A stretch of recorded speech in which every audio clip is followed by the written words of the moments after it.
Hello. Hello. Happy Tuesday, innit? Yes, I've been hiding my true self from you all along. I'm actually a British cat girl. Happy Tuesday, innit? Innit? I actually do have a bottle of water right here.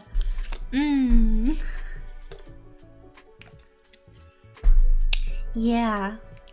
Yeah. How do you say yeah? I'm coming out as a Brit. I'm sorry I held it from you for so long. I was so scared. I was afraid of the backlash. No, please don't unsub. I think you say yeah. I feel like I say yeah, so like yeah. Like I don't even know how you would try to attempt that with an accent.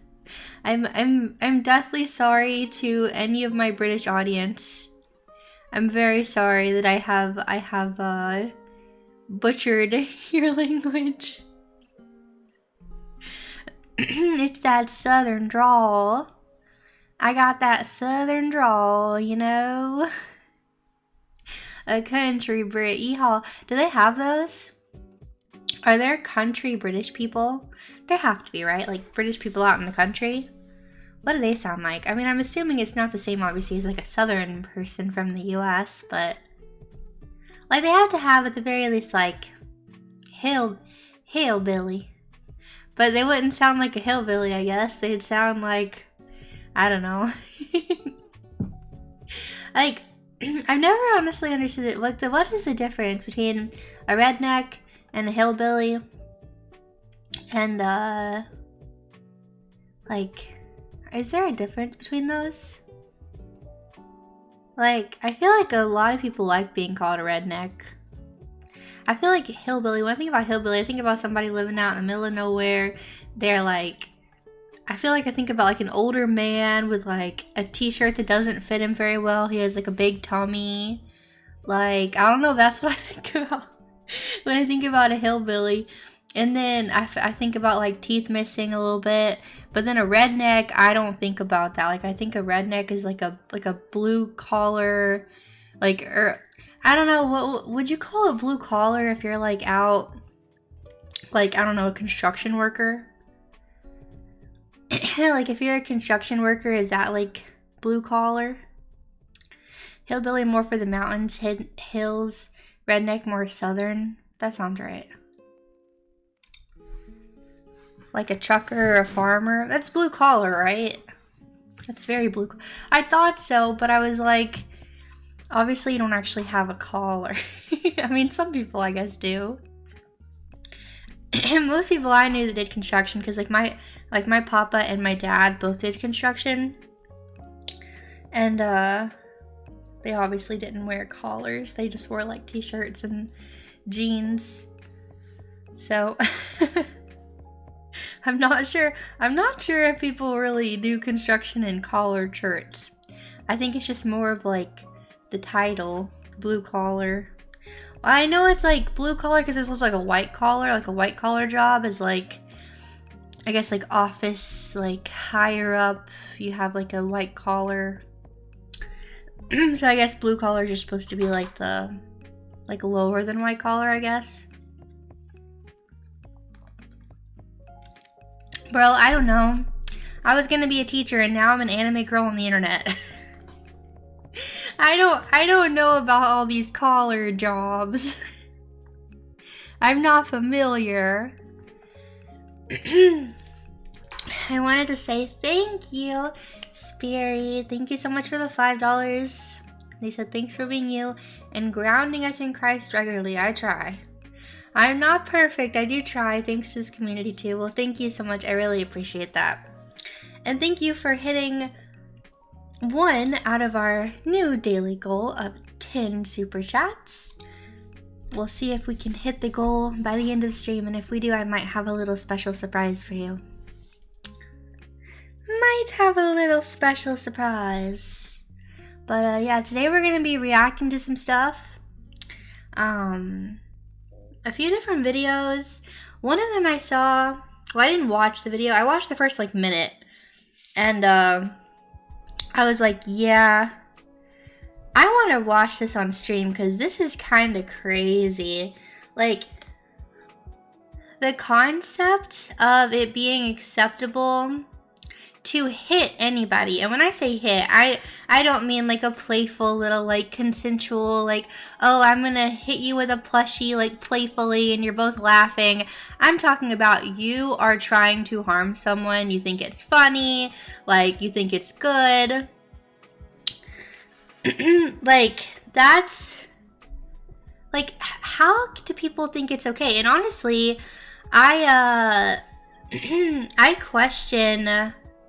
I saw multiple comments of people saying like, well, it's one thing if you're putting your wife in her place as a form of discipline. And I'm like, no, that is not biblical to hit your wife. Don't know where you got that from. I don't know if you want to send me that Bible verse, you can, but I have not found it. So yeah, not biblical. You discipline children, not your grown wife, in that way. And that's a whole separate topic, right? The concept of, you know, corporal punishment. But I digress. When it comes to, like, adults, you know, you shouldn't be hitting your spouse, your girlfriend, your boyfriend, anybody. You shouldn't be hitting people. So yeah, just kind of crazy to see people say like, oh, it's not a big deal. Oh, women can hit men. It's actually fine. Actually, women should hit men because they're stronger than us. So like, it's fine. And well, we're gonna see some pretty crazy things today. But I want to be honest. Like, as crazy as this is, and as just like it's kind of like unbelievable almost. I feel that I also need to say that this is a serious topic as well. Like, it's not like funny, you know, like it's so crazy that people would say these things. You might have a reaction of like, you know, this is comical almost because it's so ridiculous, but like, it's domestic violence isn't funny. You know what I mean? And it can happen whether you're a man or a woman. And it's just not funny, you know? It's not acceptable. It's not something that anyone should think is okay, regardless of who you are. So yeah, we're gonna look at some stuff today, and I just am honestly at like a loss for words when it comes to all this stuff, you know, because it's just crazy to me. Absolutely, most domestic violence with men goes unreported or the man gets arrested. Yeah, and like, I know, I'm pretty sure from what I've seen, like a lot of domestic violence can also be like people like doing it to each other as well, like kind of both, which obviously also isn't good, right? Like, on one hand, I can understand the argument of like, if you are in a position where you literally cannot get away and you need to like fight back to defend yourself, like I understand, but like if you have the ability to walk away, you need to walk away. You don't need to escalate, and that's regardless of who you are, right? Like whether you're a man or a woman, if you have the option to walk away, to get away safely, you should do that, right? Because it's only going to get worse if you start, you know, doing it to each other, and it can't bring anything good out of that. But yeah, it's crazy. You know, a lot of people genuinely believe that men cannot be, like, I guess, physically abused. Like, some people think that it's not possible for there to be domestic violence towards a man. I can tell you firsthand, without going into like tons of personal details, but I can tell you firsthand, growing up, I saw domestic violence towards men. I saw it, I heard verbal abuse. I saw physical abuse. I saw scratching.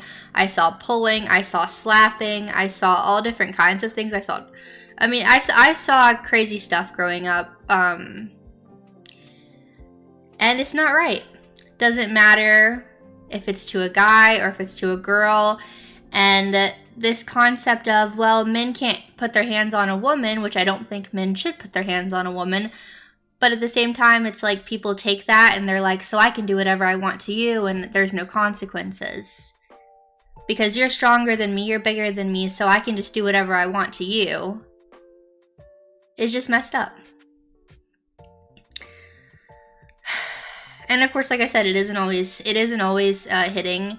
It isn't always punching. Sometimes it is like, it's nails, it's slapping, I've seen like long nails get like dug into people. Like, it's disturbing. So we will take a look at this video and we'll see what everyone thinks.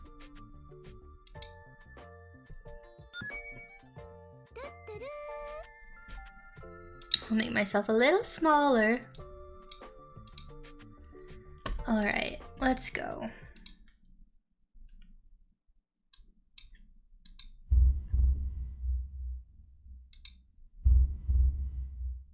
Beating on men, putting your hands on men. Y'all really think that that's funny? A lot of y'all ain't been beat back. Beats boys. Huh? Beats, that's boy. I'm not the friend that you call when your man is acting up, because I'm going to tell you to put your hands on him. Just saw a girl hit her boyfriend. It's hard watching others live your dream. Watching others live your dream of domestic violence? What? Brother, what? I don't know who needs to hear this, but sometimes a man does need to be beat. 2026, men, we get beat. The way a lot of y'all... Why are the men, like, hopping in on this? Like, it's, like, yeah, it's like what are you... I hate to say this, but it's like, are you like a male feminist? It's like, you're so self-hating, though, that, like, you think you deserve abuse? Like, I don't... What? What is going on? Is normalizing domestic violence is really scary to me. One of the worst things that can happen in a relationship is surprise being repackaged and resurfacing on the internet as something, I kid you not, hashtag relatable, hashtag funny, and hashtag. Look at all of these. POV, me slapping my girlfriend because she act like she don't know being friendly make think you going? What? You shouldn't hit men. One's gonna hit you back one day. Sorry, I'm only into good boys that take it like a man. Sorry, I just ate like right before stream, which was a mistake. I'm sorry, what? What? You shouldn't hit men. One's gonna hit you back one day. I'm only into good boys that take it like a man. Me practicing how I'ma beat his butt when I see him. Trending. Yes, domestic violence is trending on social media. And I wish I could say it was because we fast forwarded to October and it was Domestic Violence Awareness Month. But no, we are currently in the time where... More. Maturing is realizing if he puts his hands on you, he actually F's with you. Is she saying if a man puts his hands on you, he, like, loves you? What is this twisted life short? Beat that man. Girl, with your drink and those glasses, get out of here. This is actually deranged. Actually, deranged.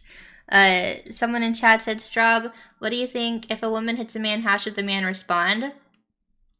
I think you have a right to defend yourself. However, I think if you can leave the situation, you should leave the situation. I don't think you should hit back necessarily if you can leave, if you can get out of the situation. Also, I think it's important to mention, like, people always say men are bigger than women and stronger than women, and a lot of times that is the case. However, that's not always the case, right? Sometimes you're in a situation that's really scary. Maybe the woman is a lot bigger than you. Maybe she's just really strong and she's just attacking you really aggressively.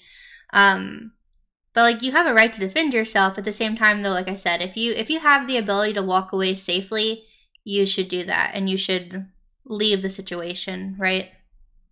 People are loudly and proudly coming online and taking a stand for it. Men, a lot of men are very audacious because they don't get beaten enough.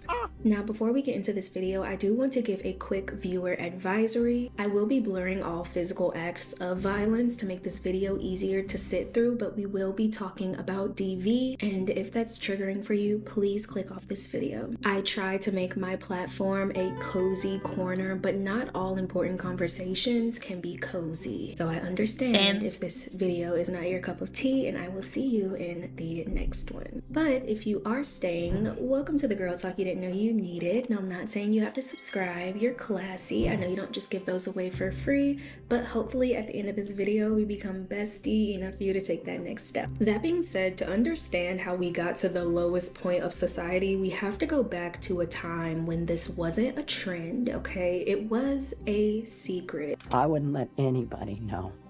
In fact, when it all did come out, everybody was very surprised, because when I had the black and blues and that, I didn't go out.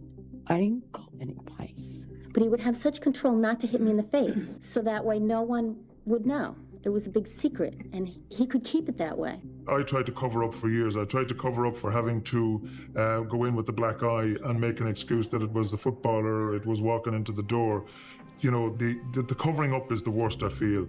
Domestic violence. So you can see, I mean, it happens to men too. It's not just women.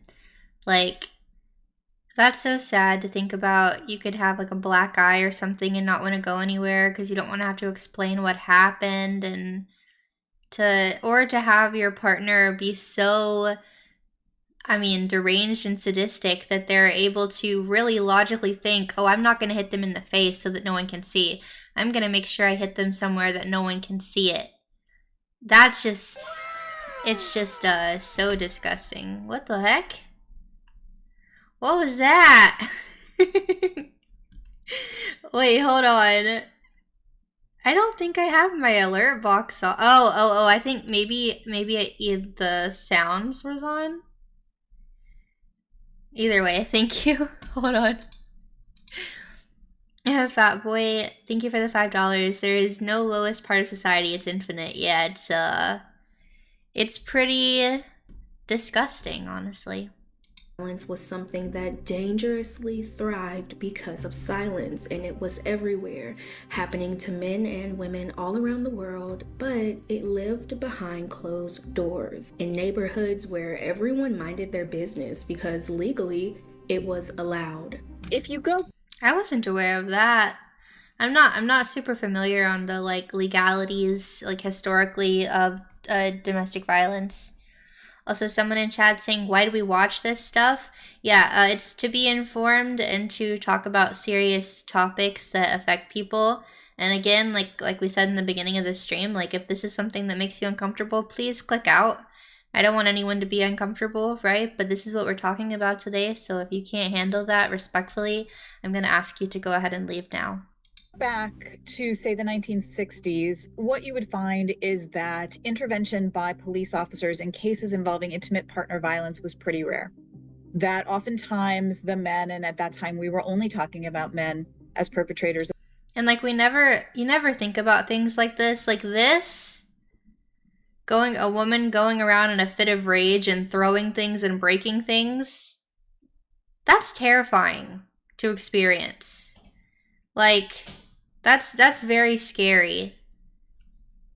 That's not okay. Of violence, we're told to take a walk around the block, but the police training manuals at the time actually said, don't intervene. These are domestic cases. Back in the early 1900s, the law and law enforcement, they didn't see domestic violence as abuse. It was a private marital matter, which meant whatever happened between you and your spouse and in your household was not their crime to care about, especially if they didn't see it happen for themselves. Open up, it's the police. Now you're gonna pay. Pay goddamn Get him out of here. He's the baby. Right, calm down. Take it easy. All right, Ted, get him out of here. Fresh here. Take it easy. He's crazy. He doesn't know what he's doing. All right, he seems to be all right. Do you want us to take him down to emergency? Oh, I just want Andy locked up. Well, ma'am, now I can't do that. What?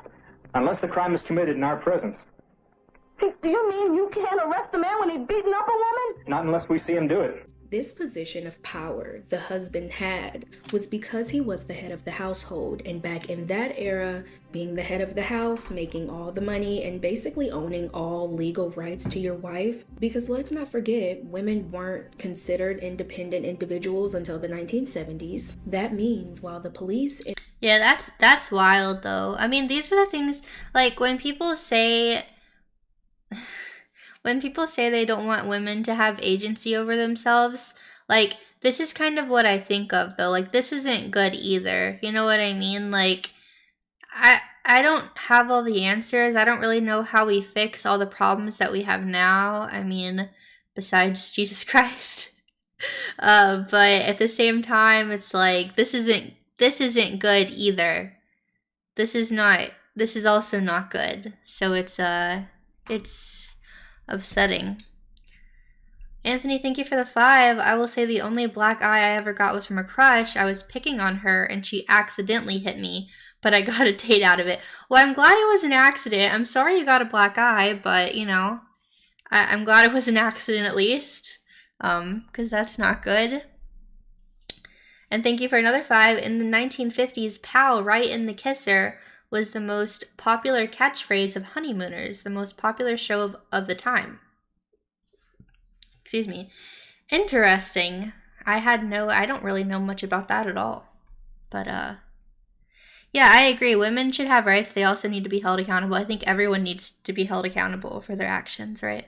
Enforce no laws. The aggressor could enforce anything on their family. A husband is kind of king of the household. He is the person with legal rights. And then societal attitudes and also often police procedures that turned a blind eye towards domestic violence. You know, many people would say, well, you know, you need to stay with your husband. Well, what are you doing to provoke this? You know, ministers might have this attitude, neighbors. Domestic abuse, you know, it's a family matter. So what did a lot of women do? Well, a lot of them tried to leave, of course, but with no support from the system and nowhere else to run. And then on top of that, they probably had babies and children. That factor was held over their heads at any mention of walking out that door. You don't want... I think it's also important to, like, because, like, I know they mentioned the church, you know, and I know different churches have different perspectives on it. I definitely think that, unfortunately, a lot of Christians take divorce. They don't look at it as serious as it is. And I don't think that... I would say a lot of Christians do not actually, like, follow the biblical rules for divorce. I can speak more for, like, specifically people in my own life that I know that have been, you know, married and divorced many times. I don't think people take it as seriously as they should. And I think it's really easy to say that, like, I never want to diminish what someone has gone through when someone says they've been abused. However, a basic argument with someone where your husband and you, like, maybe raise your voice at each other, that's not abuse. You know, like, couples fight sometimes. Like, you should try your best to not raise your voice, right? You should try to not, like, do things like that. But, like, if someone just was mean to you, if your husband was a little mean to you, if your wife was a little mean to you, like, talk it out, work it out, go get some counseling. You don't just break up and say, I was verbally abused. And I feel like that can definitely be, and I don't want anyone to misconstrue what I'm saying, because I'm not sitting here saying that it's right for someone to, like, constantly verbally abuse you. But I think some people stretch that definition of abuse, and they stretch it and they stretch it and they stretch it, and they also don't look at themselves and see what they're doing. Because I've just seen it firsthand where people say they've been, you know, verbally abused and everything, but they're doing the same things to the other person, and they're just like screaming and fighting all the time. I don't know. It's rough, and divorce just honestly breaks my heart. It makes me sad. That's why I think it's so important to marry someone that you really love and that really loves you, that loves the Lord, that treats you well with respect. You treat them well with respect. Obviously, there's no foolproof way to make that happen, but I mean, if you are more picky and you make sure that you vet this person out good, you know, you don't rush into things, don't jump into things, it can definitely make a big difference, right? I need to go to school, do you? Oh, I want you to stay at home where you belong. I don't have to take this. I'll leave you first. Wait just a minute. You calm down. You're not in any position to make any impulsive decisions. Oh, no. I'm taking Stevie and I'm leaving. No way. A boy Stevie's age needs his father. Ask any judge. I know, I'm a lawyer, remember? You are my wife. Stevie is my son.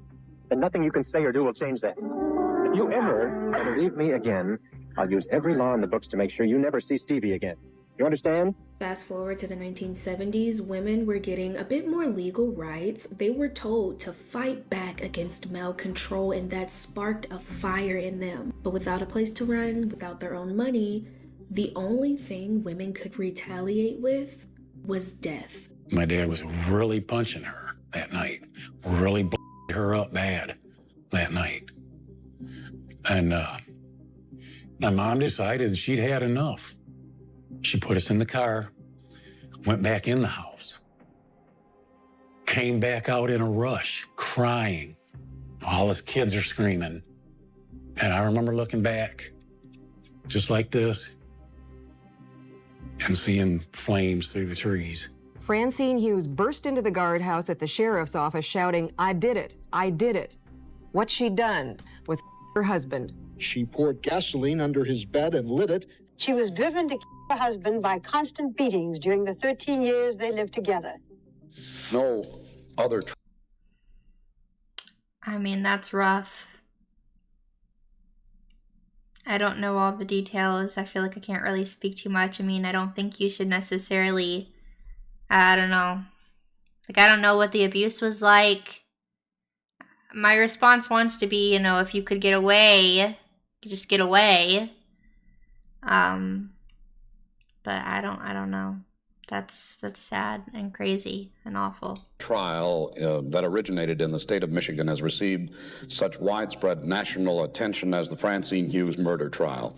The burning bed case was one of the first DV cases that drew massive media attention to expose the legal system failures and shine light on the reality of it all. Police were called all the time. And unless they saw Mickey actually striking Francine, which was highly unlikely, they would leave. Yeah, because also you have to keep in mind, and again, this goes both ways, right? But when someone's doing something bad, whether it's to their partner, to their child, to just a random person, let's say someone's like, even whether it's physical, verbal, the moment that they know someone else is watching, someone else is listening, especially a police officer, I mean, I'm sure some of you guys have probably seen this yourself. They'll change their tune. They'll go from crazy screaming, hitting, clawing, to all of a sudden, yes, officer, no, sir, yes, sir. Like, they'll change their entire tune. The moment they know someone's recording, it's like they're crazy. And then the moment they know that you're recording, all of a sudden they calm down. They're being calm. They're like, why are you so upset? Why are you freaking out?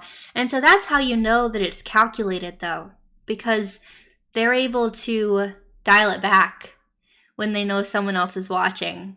And I've experienced that firsthand in my life, especially growing up with some people that were supposed to be taking care of me that did not take care of me.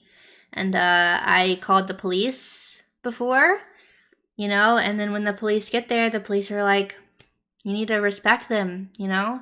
And it's like, I told you what happened and you're not taking it seriously. And but the people, like, they change their tune the moment that they know someone else is watching. So, I mean, that's really hard. And that happened many, many, many times. When I say women were fighting back, y'all, they were fighting back. Prisons around that time were full of women who were really just serving life for taking their abusers. With all of this happening, I wonder if that's what have you guys ever heard of the musical Chicago? I wonder if that, hold on. Like, I wonder if this is kind of what it's about. I mean, I think it is. Like, they all talk about, like, if you're familiar with the musical at all, they're basically like, he had it coming, he had it coming, he only has himself to blame. If you'd have been there, if you'd have seen it, I bet you would have done the same. And the whole thing is, like, they all kill their spouses because I guess they say he's abusive or he would cheat or whatever. And so it's like, I mean, obviously I'm not advocating for murdering people, but, you know, it's kind of crazy.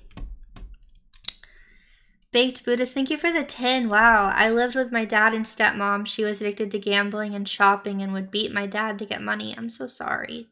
He was in the Navy, so free housing, but a lot of the time we didn't have other basics. I'm really sorry to hear that. That's awful, you know, and a lot of guys just take it because, I mean, you don't even really know what to do in those situations, you know, especially if you do love the person, because a lot of times, like, whether you're a guy or a girl, whatever, in domestic violence situations, like, a lot of times you do genuinely love your partner, and which makes it, like, I don't know if you can say it makes it even more difficult, but I mean, like, I don't know, it's like you love them so much and yet they are physically harming you, and it's just awful. I'm so sorry. Fabboy, thank you for the 5. As a person who has anger issues, what people need to understand is I enjoy being angry. That's why I keep a lid on my temper. It's so intoxicating. I don't think you're the only person who feels that way, but the most important thing is, like you said, knowing to control it, because you know that once you get to that point, it's like you said, it's intoxicating, right? Like you have to suppress it and handle things well and know how to handle things in other ways. That way you don't get yourself to that point to where it becomes a problem. So I think it's important to know yourself and to know your limits and things like that. The police officers in courts, they heard this retaliation by death loud and clear. A much needed cultural shift was happening. Women were being justified. Yes, in many of these cases, they had to take a life to get theirs back.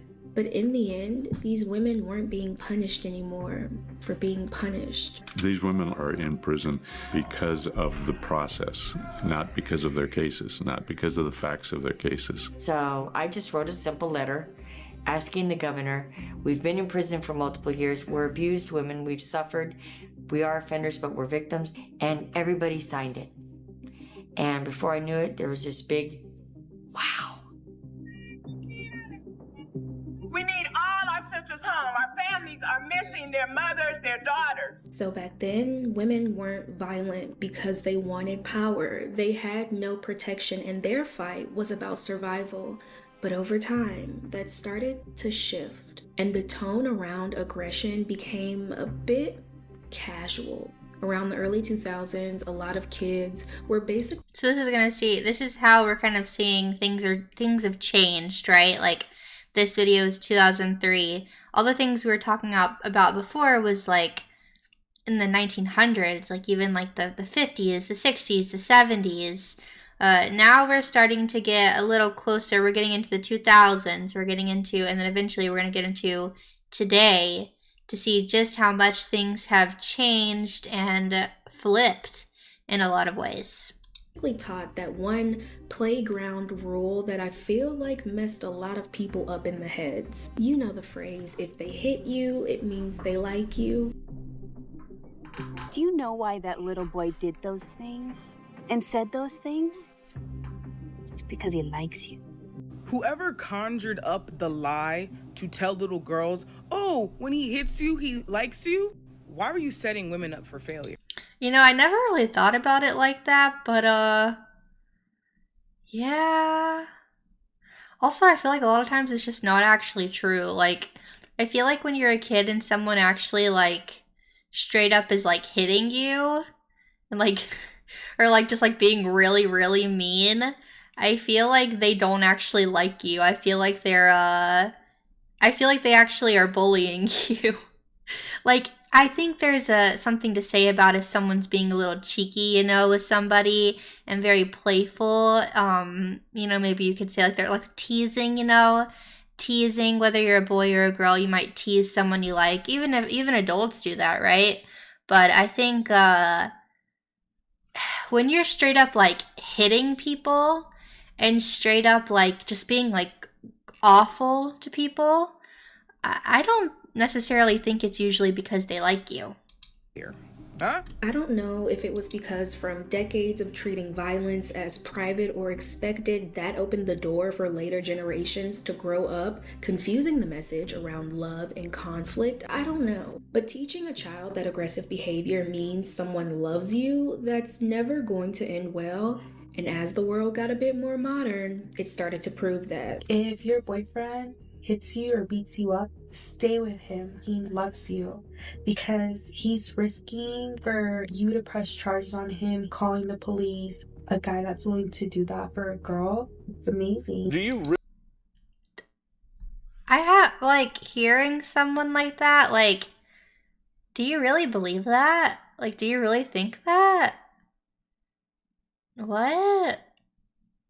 Girl, that's like sad. I feel like she really loves some man who's been like beating the crap out of her and she's trying to delude herself that he really loves her. Like she's trying to like justify it or something, you know? It's like, no, he really does love me. He actually loves me so much. He's risking being able to go to jail. Like, yeah, I don't know. That's like mental illness. Yeah, like a Stockholm syndrome or something. Yeah, it's definitely like something is not right, like genuinely. Really believe that, or are you just goofing on everybody? Yeah. I really do believe that. Like, I get a lot of messages on my social media asking me for advice, and a lot of girls are like, I look up to you, and I feel like I'm an inspiration to them. They feel the same way. We went from many women enduring violence, fighting against that violence, just to teach kids that violence means love. I don't like him. What did he do? He was doing all the things.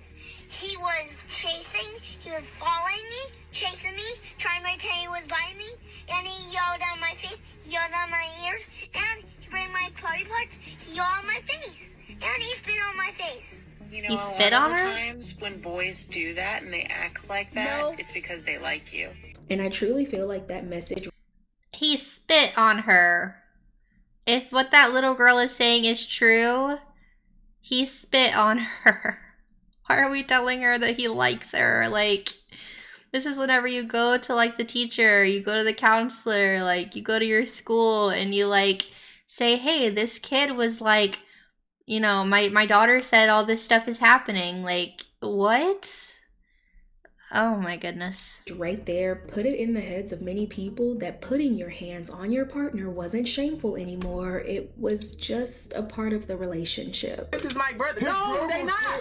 Yeah, and so made a good point. Even if that meant the boy liked her, which I mean, spitting in her face, okay.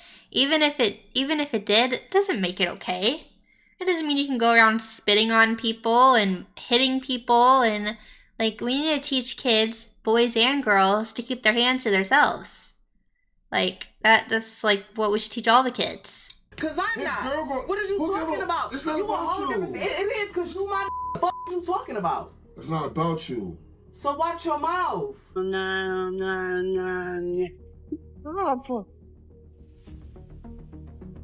If we want to be honest, the way these couples just Why is this like, is this supposed to be funny? I had to slap the gangster out of him. Don't be a boring girlfriend. Sometimes slap your boyfriend for no reason. What? casually discuss this may make a lot of you say, hey, it's just a joke. But where did we get to this point in a relationship where this is a joke? Y'all talk so much shit. And now I understand why men used to come home and beat their wives. I understand now. I'm starting to understand that. I really am.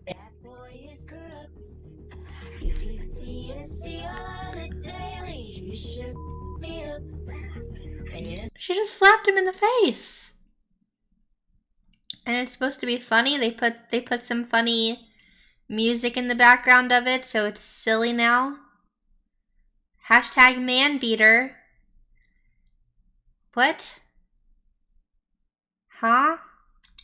I had to mute the song for copyright reasons, but she's just slapping him to the beat of the song, you know, casual jokes and casual comments like, one more for us, right sisters where in the he back wants to be, and petition for us it's just like delusional. I don't understand.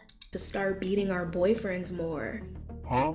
Modern media has reframed assault into something playful and toxic, which we all know a lot of people love. You'll see casual acts of unprovoked violence. We chasing that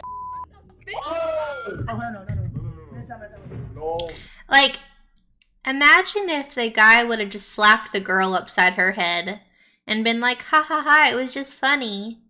It's just a joke. It's just silly. LOL.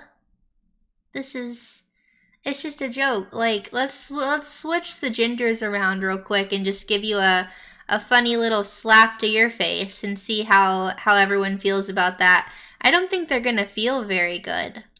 No. Get out. And you can't sit here and just say that, like, well, men are stronger than women, so it doesn't hurt as much when you get... no, I think, like, we both have skin, and when someone slaps you in the face, I think it hurts. It doesn't feel good. So, no. Get out. Also, if anything, women also a lot of times have, like, long nails. Well, it would scratch somebody. And just in general, like, you shouldn't be... Why can people not keep their hands to themselves? And that alone has made a lot of people desensitized to it. And obviously so, because there's even a trend for the perpetrators to just come online and proudly admit to something they should not take pride in. What do the women that beat men look like? I hear so much about them, but what do they look like so I know how to avoid them? You feel what I'm saying? This is what do the women so quirky, so funny. that beat men look like? Hey, how you doing? My name is Brittany Monique. I ain't confessing this, but you know. Like, is this so silly? Yeah, and it's not even just about the physical pain. It's also like, yeah, it physically hurts, but also it's like emotionally people hitting you. It's just not right. Like, all of it is just wrong. And I don't know why people think it's so funny to be like, yeah, actually, my name is blah blah, and yeah, I beat on men, cause yeah, I'm not saying I do it, cause I'm not trying to go to jail, but yeah, this is so trashy and like gross.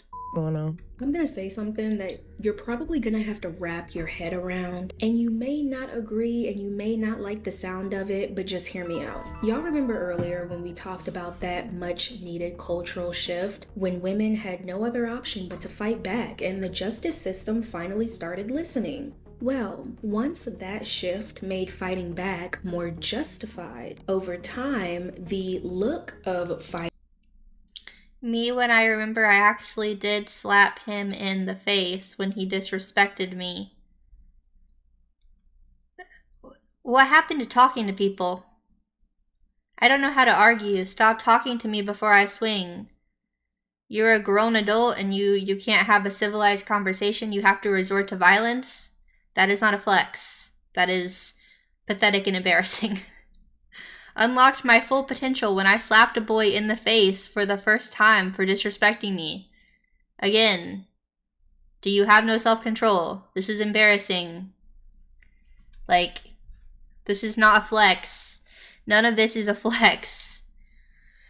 Green Soul, thank you for the 10. Call me radical, but when a woman hits a man, she is inviting reciprocal force, especially if she films herself doing it. Of course, that would require fair and equal treatment under the law. I mean, definitely don't think you should go putting your hands on people if you don't expect them to possibly put their hands back on you, right? But at the same time, I mean, my stance is pretty much like what I said earlier. Like, if you can walk away, walk away. I don't think just because someone hits you that you need to automatically hit them back. However, you have a right to defend yourself, so.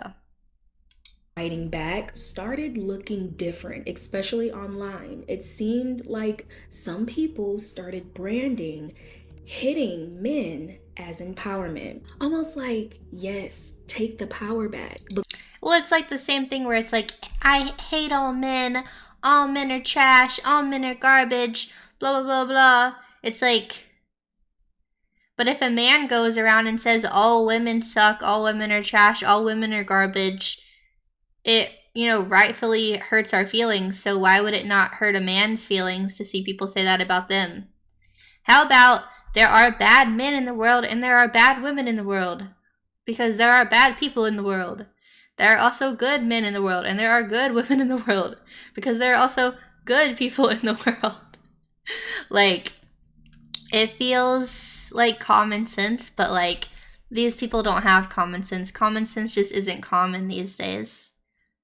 I get that. I'm just saying it's your right to defend yourself. No, I agree. Like, I agree you have the right to defend yourself for sure. I'm just saying, like, if you don't have to escalate the situation, if you don't have to, like, hit someone back necessarily, if you can just walk away, I think that's what's best, regardless of whether you're a woman or a man.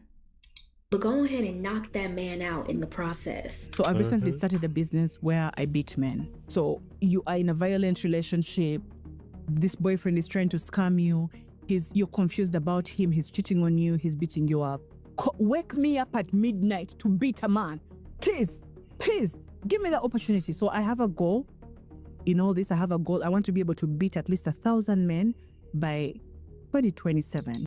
This is a mental illness.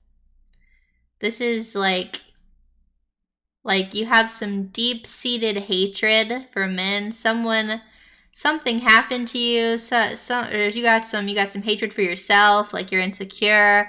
I don't know what happened, but like, this is not normal to just have this like deep-seated desire to just beat up men. Like, yeah, if a man does something wrong, that's why we have a court system.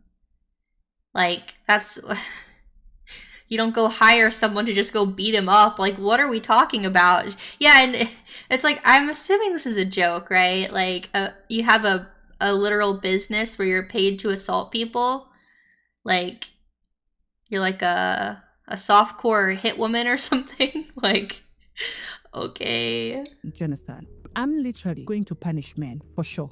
And it's such a controversial but also touchy topic because I would never intervene with a victim standing up to their abuser or someone stepping in to help a victim. Not to mention, sometimes God uses other people to make examples out of the wicked. But what we're seeing online, that's not justice. I don't understand how that's justice. This push to fight back is... It's not. Normalize beating your man. What if we normalize beating men? I just don't get this. Like, why are people like hyping these people up like this is like good? I don't understand. I genuinely do not understand. Sending the wrong message to people who were never in danger to begin with. And all of a sudden, we're supposed to beat men just because they disrespected us. Yeah, just because they disrespect you. Not because they laid their hands on you. Not because they, you know, assaulted you. You're saying you just want to beat them because they did. And what is this disrespect, you know? What if you're already this delusional to say you want to normalize beating the crap out of men for disrespecting you, what do you even define as disrespect? Like, it's just whack. Beat him. Put your hands on him. I'm not the friend that you call when your man is acting up because I'm going to tell you to put your hands on him. I feel like for any relationship to work, the man has to be scared of the woman just a little bit. It ain't even got to get domestic. But sometimes you got to slap the shit out of a... Sometimes you got to do that. You sit up and act. Huh? Like, have these people ever been in a happy, healthy relationship in their entire lives? And honestly, I don't even say that to be mean. Like, that's like sad, man. That's so sad. Like, have you never been in a relationship where you both love and respect each other? And like you genuinely want the best for the other person? Like, you love them so much that you don't want to see them hurt? You don't want to see them scared? If you really love somebody, you don't want to see them in pain. You don't want to see them afraid. That's not love. Like, why? And you know, the worst part is these women will become mothers and they will teach this to their children and it will continue. And it's just terrifying to see because like there are lots of women that are mothers and parents that that teach this to their kids. And I just don't get it. And their kids will grow up in houses where they think this is normal. This is not normal. It's not normal. Jill, thank you for the 5. I feel like as a society as a whole has become too comfortable with using violence to win arguments or disagreement. Oh, I agree. Like, what happened to being a civilized society where we're able to talk about things? We're able to speak. And I know that, like, talking it out will not always fix every problem. However, that's what we should be trying to do, right? And if that doesn't work, you don't just get a free pass to assault people, kill people. Like, obviously there is, you know, self-defense. However, that doesn't just cover doing whatever you want just because you're upset. It just doesn't. So, I don't know. Heavy Artillery, thanks for the 2. I noticed these women have something in common. Yeah, they're all trashy. Like, you're an advocate for DV and how you're so against men putting their hands on women, and then you'll turn around and fix your mouth to joke and brag about the fact that you are hitting men unprovoked. What should have just been self-defense is now basically abuse and just putting your hands on someone in the name of empowerment. And this also opened the door for men to be more comfortable in their wrongdoings too. If a man hits a woman, it's just toxic love. Me smacking my girlfriend because she act like she don't know being friendly gonna make everyone think she's easy. Huh? What? Wait, your girlfriend can't be friendly to people? I mean, like, define friendly. Like, are you saying, is she flirting with people? Like, is she actually just being, like, nice to people? Are you insecure? Like, maybe you shouldn't be with her anymore. Maybe this relationship isn't good for you. You think you're gonna smack her because of it? Like, if you guys can't talk this out, I think you guys should break up. On the way to slap the crap out of my girl because my love language is physical touch. LOL. Me slapping my girlfriend because she acts like she doesn't know being friendly with a ninja. Think you going to do something with them? What? What's up with this whole, like, I'm gonna slap her because she's being friendly and people are gonna think she's easy. Huh? Why do they think this is fun? Like, my thing is, like, why do you think this is so funny? You're gonna make a TikTok out of it. Like, these guys were like, yeah, you know what? I'm gonna set up my phone and I'm gonna hit record and I'm gonna, like, I have this idea, right? So I'm gonna record myself. Like, slapping the air. And I'm gonna say, like, yeah, my girlfriend, blah, blah, blah. I'm gonna smack her because she doesn't know that how she's acting gonna make everyone think she's easy. Do these people even have girlfriends? Like, is this just a skit? Because, like, I feel like if these women had any amount of self-respect, they'd be like, what are you posting on your TikTok? What do you mean you're slapping me around? You know, this is just, once again, it's trashy. It's at both sides. The men doing this and the women doing it. You're all trashy. Nightmare, thank you for the 5. I feel like this generational trauma that is passed down and then given a voice through social media, it's crazy everyone's lost their mind. Yeah, no, it's like people, I mean, it's kind of like what she was saying in the beginning of the video, right? Like, all this stuff might have happened to women, like, so long ago, right? And so they wanted freedom, you know, or we, I guess, wanted freedom, wanted rights, all this stuff, and then you get it, but then it's like, now it's like gone to the other side, where it's like, now they're being abusive, they're abusing things, they're, you know, abusing court systems and, you know, thinking you can hit people and thinking that you deserve all these things. It's just crazy. Like, all of this is just crazy. He's just putting his girl in place and being masculine. What's something toxic that you like? Being a little abusive. There's nothing masculine about hitting a woman. That is the most beta. I would like hesitate to ever use the word beta male unironically, but like putting your hands on a woman just like out of nowhere just to do it because like you're mad or something, that's the most like insecure beta male thing you could ever do. To like, that just shows you have no self-control. You have no ability to speak.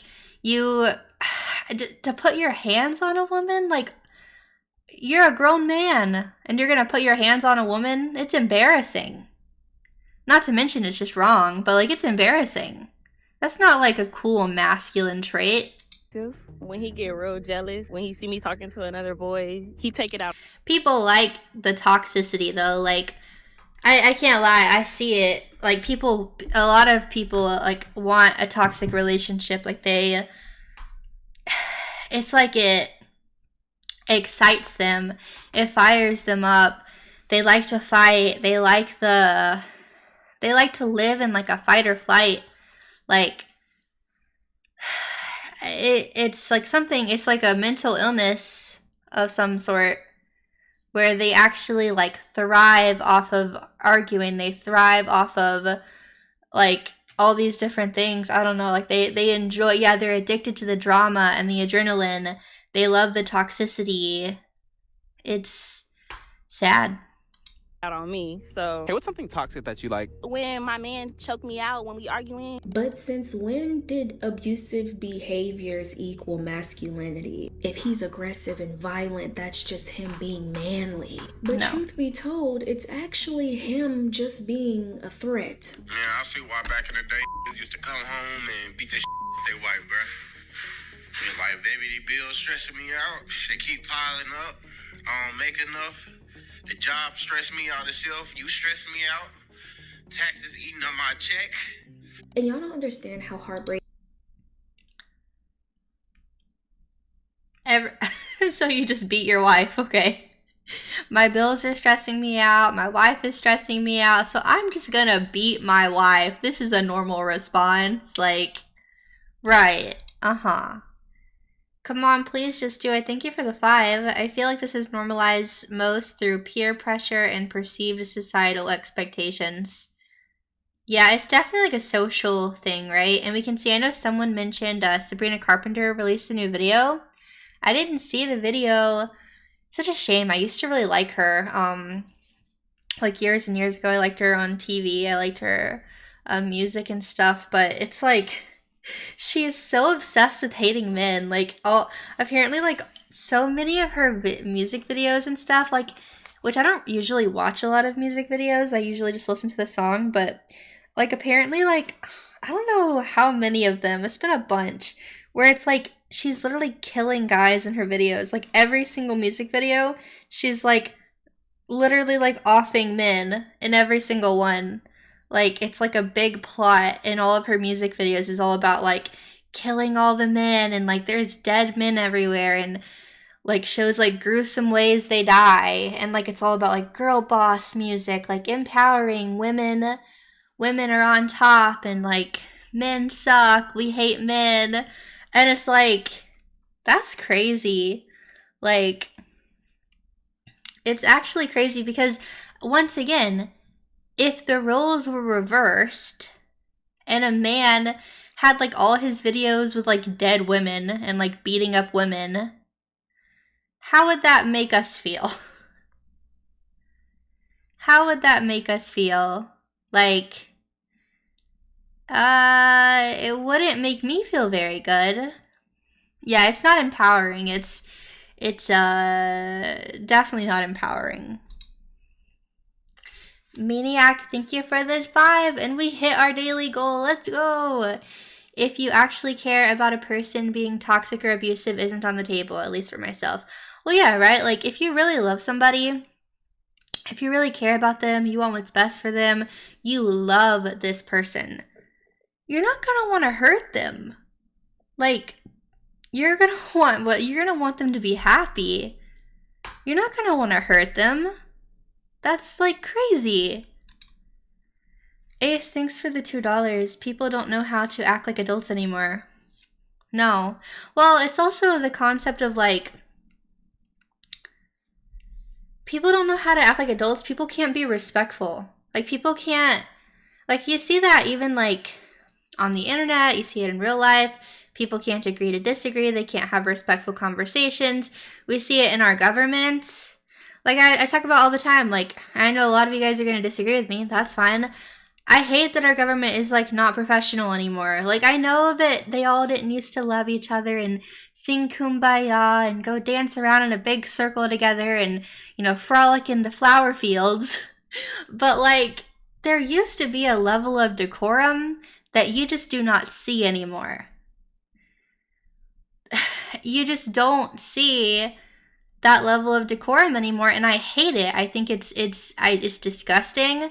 I hate it so much. It feels like children have infiltrated our government and they act like they do. They act like VTubers. It is like VTuber drama, but like the US government. It's so embarrassing. Nobody is classy. They lack civility. They lack class. It drives me bananas. Like, I could go on a whole rant about it, like how much that drives me nuts. And it's all of them. It's not the left or the right, it's all of them. Like, I'll say it right now. And I don't care that it was all fake. And this might get me, like, some people might hate this. I would rather it be, if you want to call it fake, call it fake. Like, let's have some decorum. Let's have some respect. Like, I don't think it was all fake. I think a lot of it was probably fake. But there were just expectations, right? Like, not even just in the government. I'm talking about just in general with people. There were expectations, I feel like, for how you treat people. But especially, specifically with the government. But now it's like, that's all just been thrown out the window. And people can just say and do whatever they want. And it's just like funny and haha and memes. It's like, these people are literally like running things. They're running our entire like existences. And it's just all a big meme. And it's just crazy. It's crazy to me. Classy, thank you for the 2. I'm classy. It's literally in my name. Nice. I love it. I don't know. Like, I think it's important, obviously, to be real and to be honest. But I think having decorum and respect and being classy, I think all these things are important. Like, I think it's very, very important. And just, you know, everyone talks about make America great again. Make America classy again. You know what I mean? Like, I want to see people pulling up in suits and saying, yes, ma'am, no, ma'am, yes, sir, no, sir. I want to see people, like, treating people like human beings, you know? That's crazy. Breaking it is to see all these videos I'm showing have hundreds and thousands of likes and comments. And even as I was writing this script for my video, I was thinking about putting like a nuanced line about how a lot of people find this funny and, oh, you know, like people can see this as a joke. But then I was just like, screw that. Like, why should I have to justify this just because some people see it as a playful joke?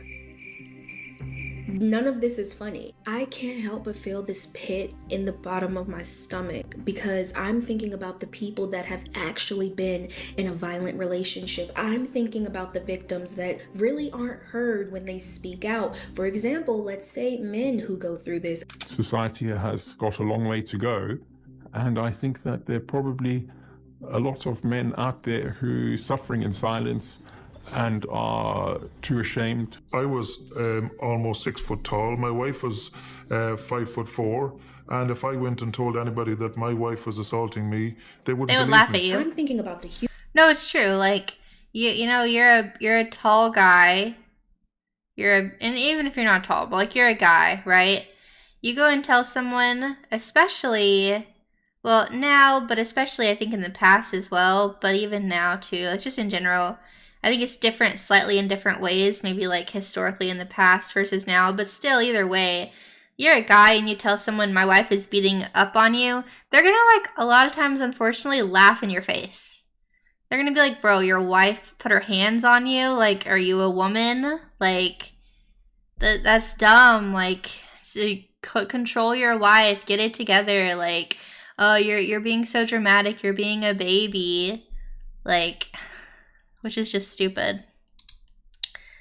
They had decorum without competence, like Pharisees. I don't think the Pharisees had much decorum from what I read in the Bible, but thanks for the $2 artillery. I appreciate it. Yeah, sir and ma'am doesn't work thanks to the pronoun police. I still say yes, ma'am, no, ma'am, yes, sir, no, sir, all the time. I said it actually recently to some older lady, and she was like, oh, please don't call me that. Like, I'm not that old. I was like, I'm sorry. I grew up like, that was what we were taught growing up. You know, you say yes, sir, no, sir, yes, ma'am, no, ma'am. And it is, like, not as common as it used to be, but it's just ingrained in me. Like, if I see somebody, I say, like, you know, yes, sir, no, sir, yes, ma'am, no, ma'am. That's just like how I grew up. So, and if someone, usually no one's like super offended. Usually they're just like kind of laughing about it. They're like, oh, don't call me ma'am, I'm not old. But like, I don't know. I mean, I've said it, like, I say it to like the 17-year-old at the McDonald's, you know what I mean? Like, do you want some sauce? Like, yes, ma'am. Like, I just say that, you know? I think it's normal. It was always normal for me, but like I said, I was raised in the South. Yeah, we're raised to open doors for people, say yes, ma'am, no, ma'am. We throw our hand up when we're going down the road at random strangers. Like, we smile at strangers. It's that Southern hospitality, you know? It's like, I remember, like, when I first met Rev, because he's from the North, and like, he did not understand the concept of people, like, waving at strangers, like, in the car. Like, if you pass by somebody, especially, like, if you're on, like, a back road, or, like, you're going down a road and it's pretty empty, and, like, you pass by another car, or, like, you let a car pass you, or they go around, like, you put your hand up. Like, say, like, thank you, or go ahead, or hello. Like, it's just a common thing you do around here. Like, you just, like, put your hand up whenever you pass by somebody. But yeah, or like if someone's walking down the street, like, you put your hand up.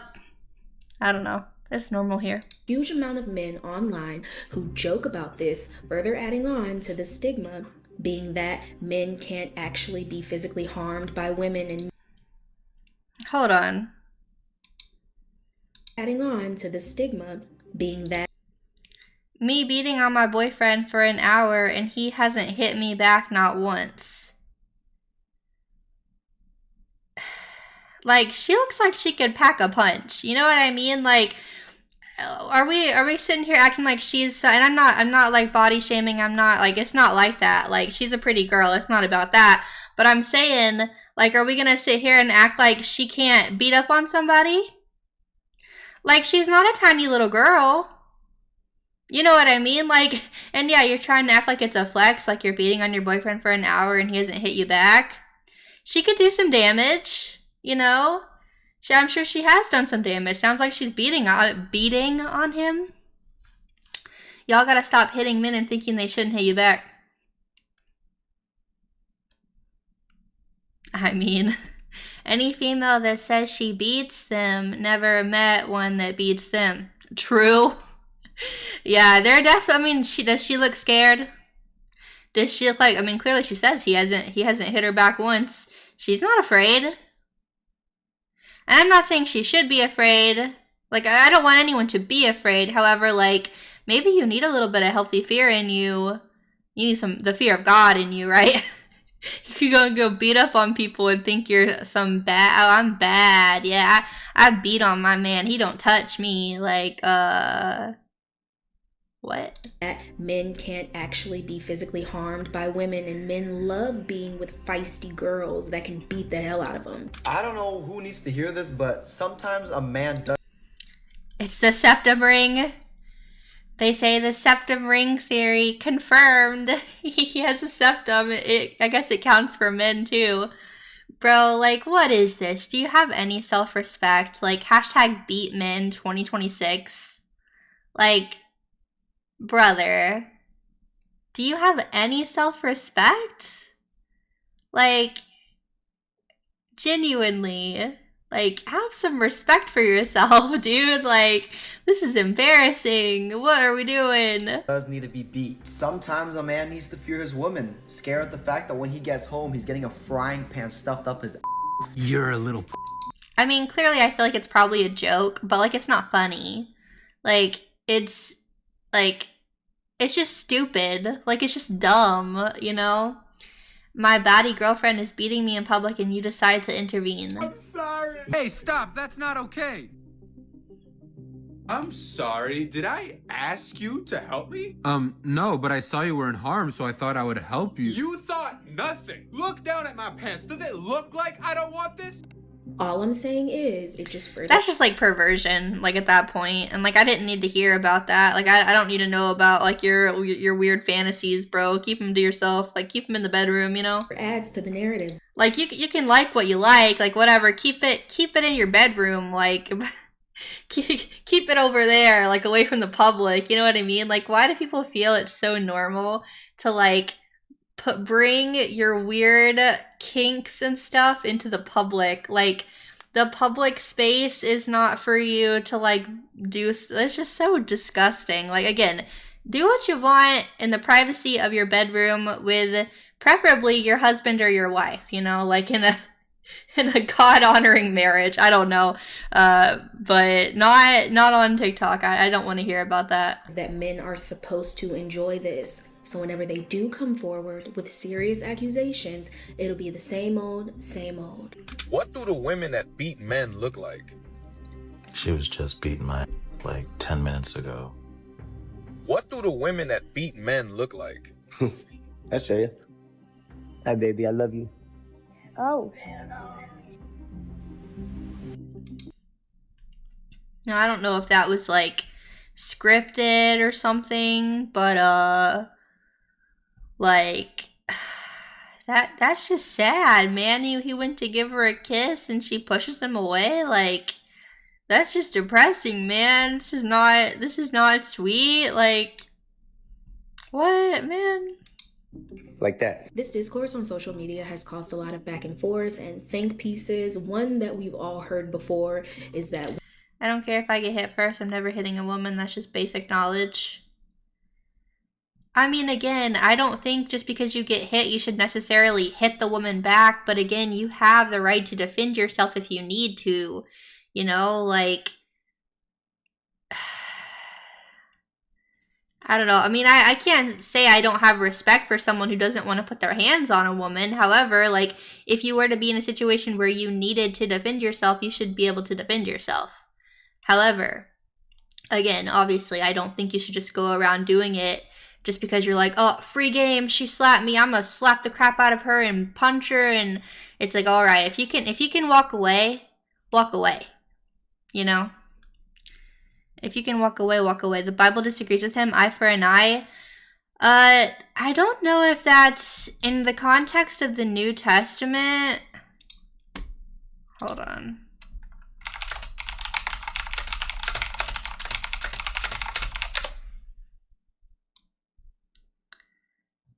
Yeah, the New Testament quotes that in Matthew 5:3 as a law people have heard, but Jesus actually refutes it in verse 39.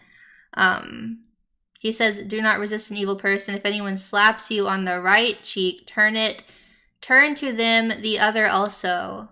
So it's a transition from old law to new grace. So it's actually not accurate for Christians. Women can put their hands on men, but men can't put their hands on women. So someone come and slap you right now, what would you do? I'm going to fight. A girl right now, one of the girls right now slapped you, what would you do? I'm going to uppercut her. You're gonna fight a woman? If she hits me, yes. If you can hit a man, you can get hit like a man. I mean, I think, like, if you're willing to just go and put your hands on a man, like, you should expect it. I'm not saying it's necessarily right to do it.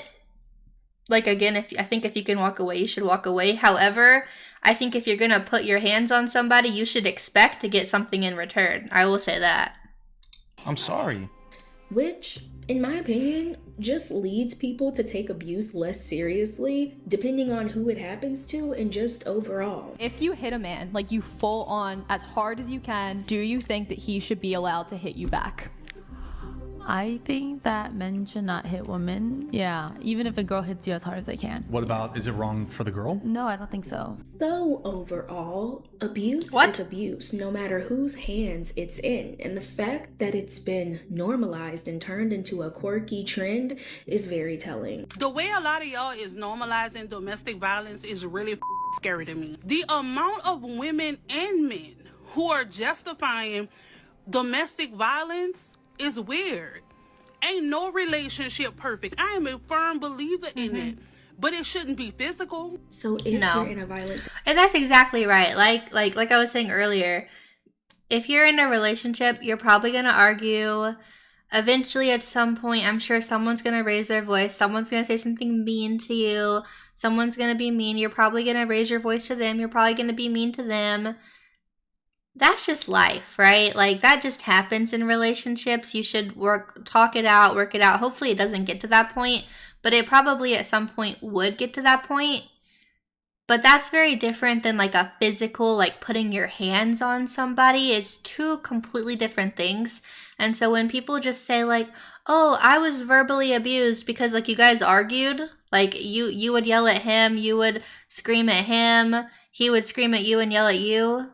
Like, it's just not the same thing, you know what I mean? And I've just seen people in my own life use that as an excuse to be like, yeah, well, I was abused, so I divorced him, and I can get remarried, and it's fine. It's like, I think people just stretch the term abuse to be able to put it basically wherever you want it, and they use that to justify getting divorces, like in the Christian sphere, right? But it's like, I don't know. I just think people don't take marriage seriously enough, including Christians. I don't think Christians take marriage seriously enough. It is a covenant. You're making vows, and it's serious. And again, I'm not trying to belittle someone who has genuinely been abused. However, I just think that people definitely, like you said, they abuse the term abuse and they stretch it and pull it to mean something that it doesn't truthfully mean. So, situation that you feel like you can't get out of, please know that you are not alone. You do not have to go through that, and you should not let somebody feel like you deserve to go through that, because you do not. I'm going to leave a very important phone number on the screen, and if you ever need to reach out, don't hesitate. This video was definitely a heavy one. I know, crazy way to end the month, but y'all, what's going on over on TikTok it was just too insane not to bring it. It is crazy. YouTube, so I'm sorry. I know some of y'all treat me like a news station, and this was a piece of news.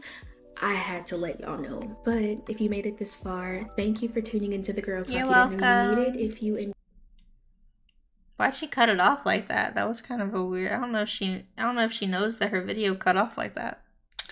I'll give her a like. But yeah, that was interesting. I wanted to also watch this. She took a couple clips out of this, but I think we can watch a little bit of it as well and just kind of see the same thing we've been seeing, right? This is from the Whatever podcast. Feminist says it's okay to hit men because they're stronger. So it's okay, I guess, according to her. Like beating him up? No, it's both ways. Like, he hit me and I hit him. Who hit who first? Of course it's him, but he's drunk. There's a difference. Oh. He's intoxicated and he don't recall any of that. Men shouldn't be hitting women regardless, no? Even if like you're like hitting him, we're still women. I mean, self-defense. No, I'd say self-defense. Or why don't you just walk out of the room? So saying if a girl's hitting you, right? If a girl slapped me in the face, walk out of the room. I mean, why don't you just not hit men? Yeah, you could just not hit. I understand that, but if it does come down to it, because you guys are men, you know what I mean? If a girl hits you, we just walk out. I'm confused. Are they saying that she hit first or he hit first? Are they saying that the guy was drunk and he hit her while he was drunk? Or They're saying I'm confused. There's too much talking over people. Was this your first video by her? I've been subbed to her for a while. Actually, I have seen her before. I think I subscribed to her on one of my other YouTube channels. Like my personal one. I've definitely seen her content before. I liked her. But if someone is intoxicated and hitting you, it's not an excuse to put your hands on someone. That's what they said. Wait, what? She's saying he gets drunk and hits her. Well, that's not right. You shouldn't hit people when you're drunk. It's not good. I don't know. Let's keep listening. Should we be doing that? Absolutely not. We should not be touching anybody. Let me explain the fault in the logic here, so that No, there's not. At least from I will say, some of you guys are not gonna like this, but from what I've seen of this guy, I do not like this guy. Just gonna put that out there. At least from my okay, well I'll prove it to you. If a man who's much weaker than another man punches the man who's much stronger than him, can the much stronger man punch him back? But we're not talking about men against men. Can you answer my question without pivoting? So men and men? Yeah, so if a much weaker man attacks a man who's much stronger than him, can the much stronger man go ahead and hit him back? Can he? Yeah, but does that make him a better man? No. No, but I mean, would you? Yes, he can. Can he walk away? Can he walk away from it though? Does he have to hit him back? I don't think so. That's my take. But can he self-defense? Absolutely. Be okay if he did. No. No, so then basically what you're saying is that if you're stronger than somebody else and you get attacked, you just have to take it. That's the extension of that logic. Well, if somebody's really strong and they get attacked, they pick and choose their battles because you're not going to be messing with them too much. Yeah, but if you're a woman and you think you can just hit any guy with no repercussions, you can beat on any man because he just automatically can't hit you, then you're not gonna feel like you have to pick and choose your battles because you know men can't touch you. It's a stupid argument. They're gonna pick and choose. Well, I don't understand then. If it was the case, then what would you even be arguing? Because that would mean that. Well, everybody's entitled to like their own things. You could say what you're saying. I would just rather. Sorry, but you don't think like a man. If you back off, you're seen as a B. I mean, listen. I get you guys have your masculinity to protect or whatever, but it doesn't really change how I feel about it. You know, I think like we should try to keep our hands to ourselves if we can. I think we should sometimes be the bigger person, even if I mean, it goes back to the eye for eye thing, right? With the Bible, like it quite literally says, turn your cheek, you know. I don't think it says get the other eye out. It's a pride thing, right? Like the whole like masculinity. It is a pride take. I'm just being honest. It is a pride thing. I think that's how it comes across to me. It's a bit of a pride thing. I think if you can walk away, you should walk away, be the bigger person. But of course, I get what you're saying. But I do think it can be a bit of a pride issue. You don't want to look weak. Either a man on my end, right? If he's strong. I will say I have only seen clips of this guy. I won't even get into what I saw the other day. I saw a clip of him, and honestly, I was kind of confused about the term. I don't even know if I want to mention the term here because I don't even know. Like, I was trying to find what someone meant by this term, and then I went and Googled the term, and I found him, and apparently he talked about it a lot, and I still couldn't find a solid answer for what this meant, and it made me feel a little weird, but I don't know.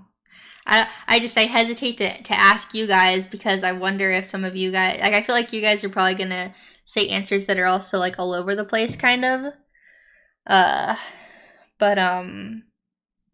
Yeah, I will say, like, I'm not like an avid viewer of him. Just the clips I've seen, he seems kind of mean. Like, honestly, he seems like pretty harsh and extreme.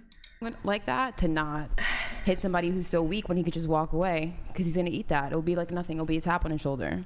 So it shouldn't really be. a concern. Now with the women, no, with the women. Oh yeah, this video did I put this one in the caption, in the description? I'm not sure if I did, but I'll put it in the chat here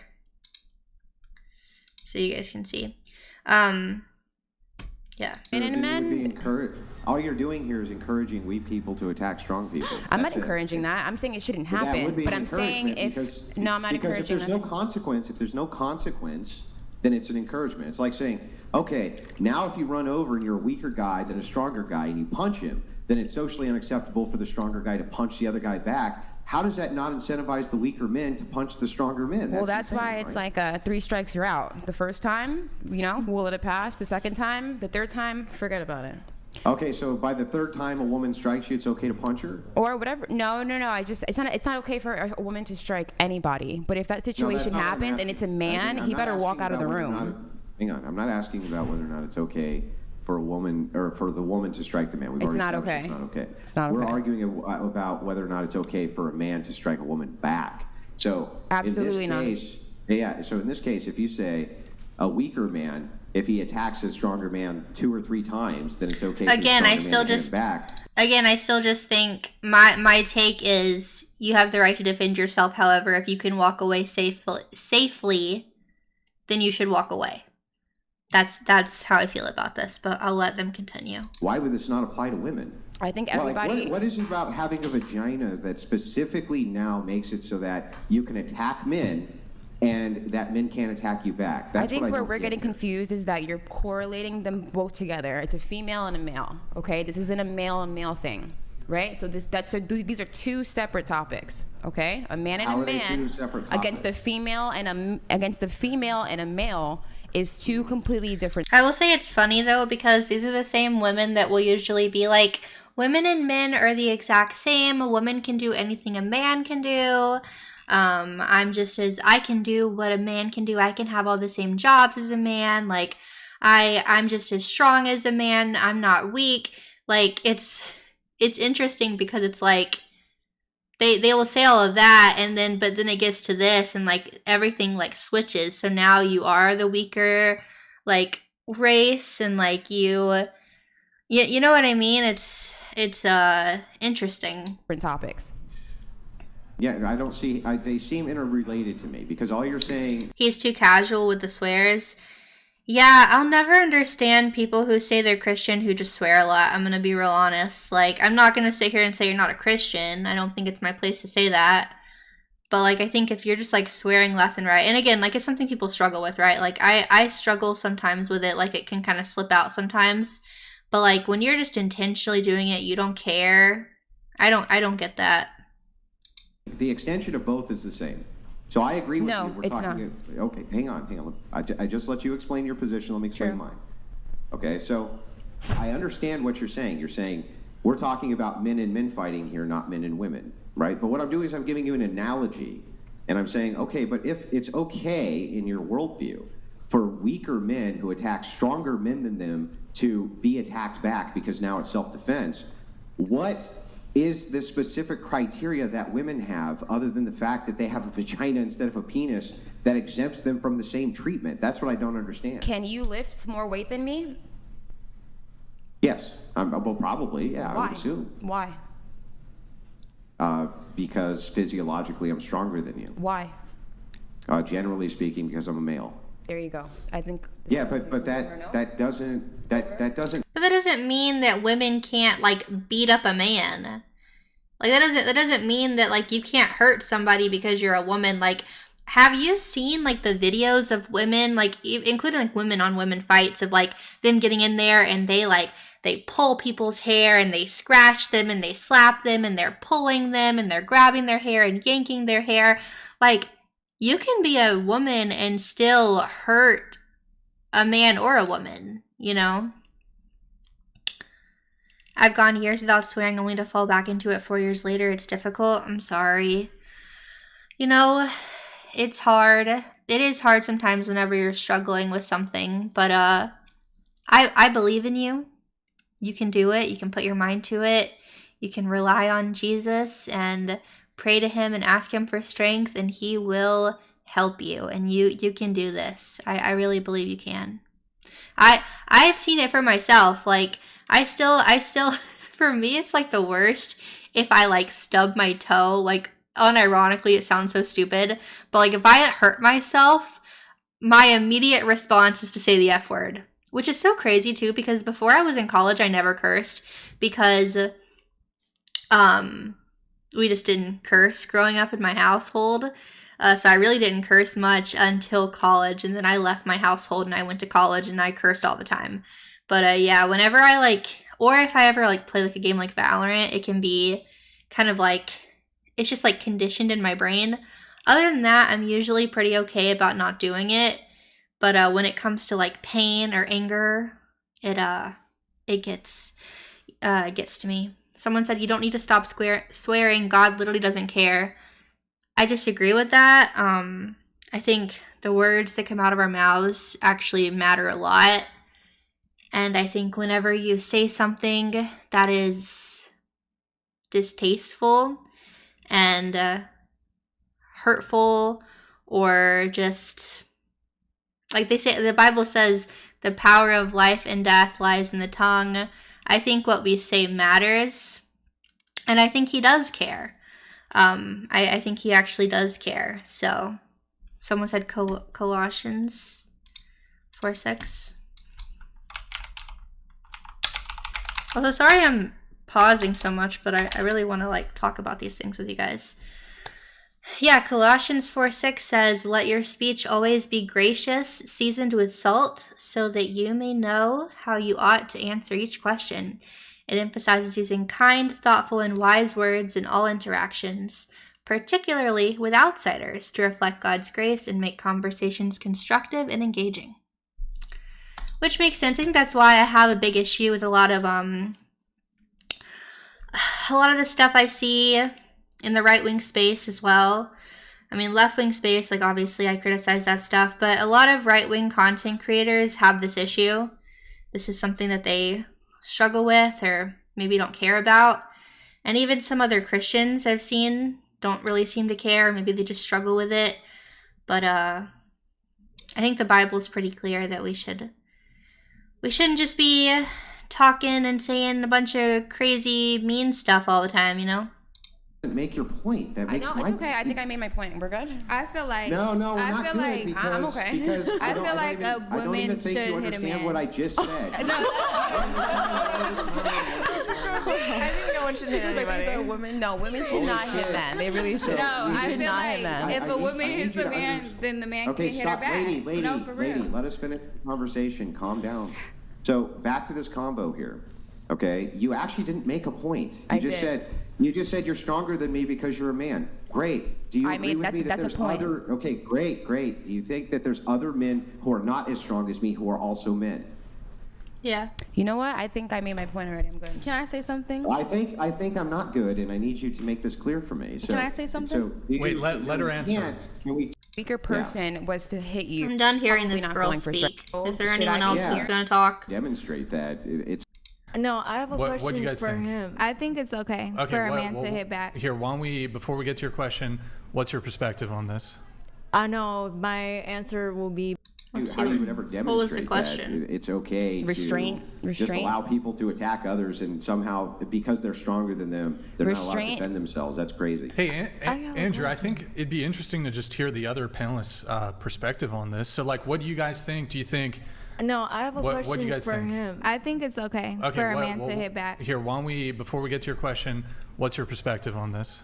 I know my answer will be based on his answer because I have a question. Okay, well, I have a hold question on for to him. your question really Why quick. do you need to know my position and know your position? Because I want to see, and then if you can argue this properly, then I will. Okay, hold on. I'll let this come through, then we'll get to it. Knight donated $200. Thank you, Knight. Appreciate it. Scenario: insufferable woman doesn't like a guy disagreeing with her, so she hits him, and then he must leave the room, right? She gets her way by hitting him. Men should be allowed to defend themselves. Yeah, it's just socially encouraging that if weak people want a thing, they can attack other people with basically no consequences. That I think is silly. No, but I think there can be consequences. The consequences just don't need to necessarily be physical.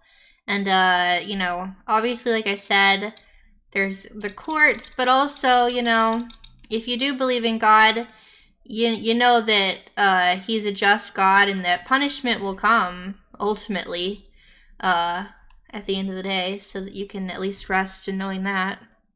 Knight, thank you for the TTS, man. Appreciate it. Okay, so your thoughts on this, then I'll let you ask the question, okay? I need to ask the Okay, question. just ask the question then, but make it quick, please. Okay. So, since you're using men logic, women, men, whatever, so if a 10-year-old child came up and slapped you in the face, would you punch the child back in the face? 10-year-old children don't have complete agency. Yeah, that's a crazy jump. And also, are you comparing women to children? Because this is like the girl I was talking to, like, on Twitter or whatever, like a couple weeks ago, and she was like saying that women are like illogical like children, like we can't use our brains similarly to how a child. That's just not true.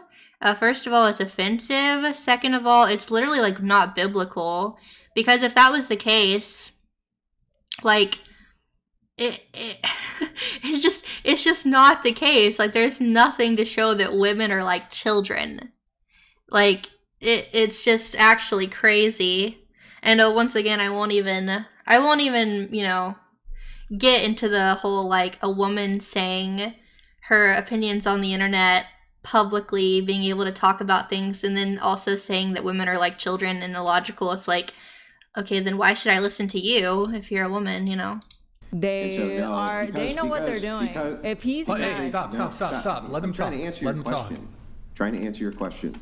The answer is no, because a person doesn't have complete agency. Just like I may advocate if somebody was like literally retarded, for instance, right? And they were attacking you unless they were super physically strong, you wouldn't have a choice in that instance, right? But they don't have agency. They don't know what they're doing. So in that particular case, you have to draw into intent, right? Women who have agency, who physically attack you on purpose, right, are trying to do harm to you, damage to you, same as if men do it.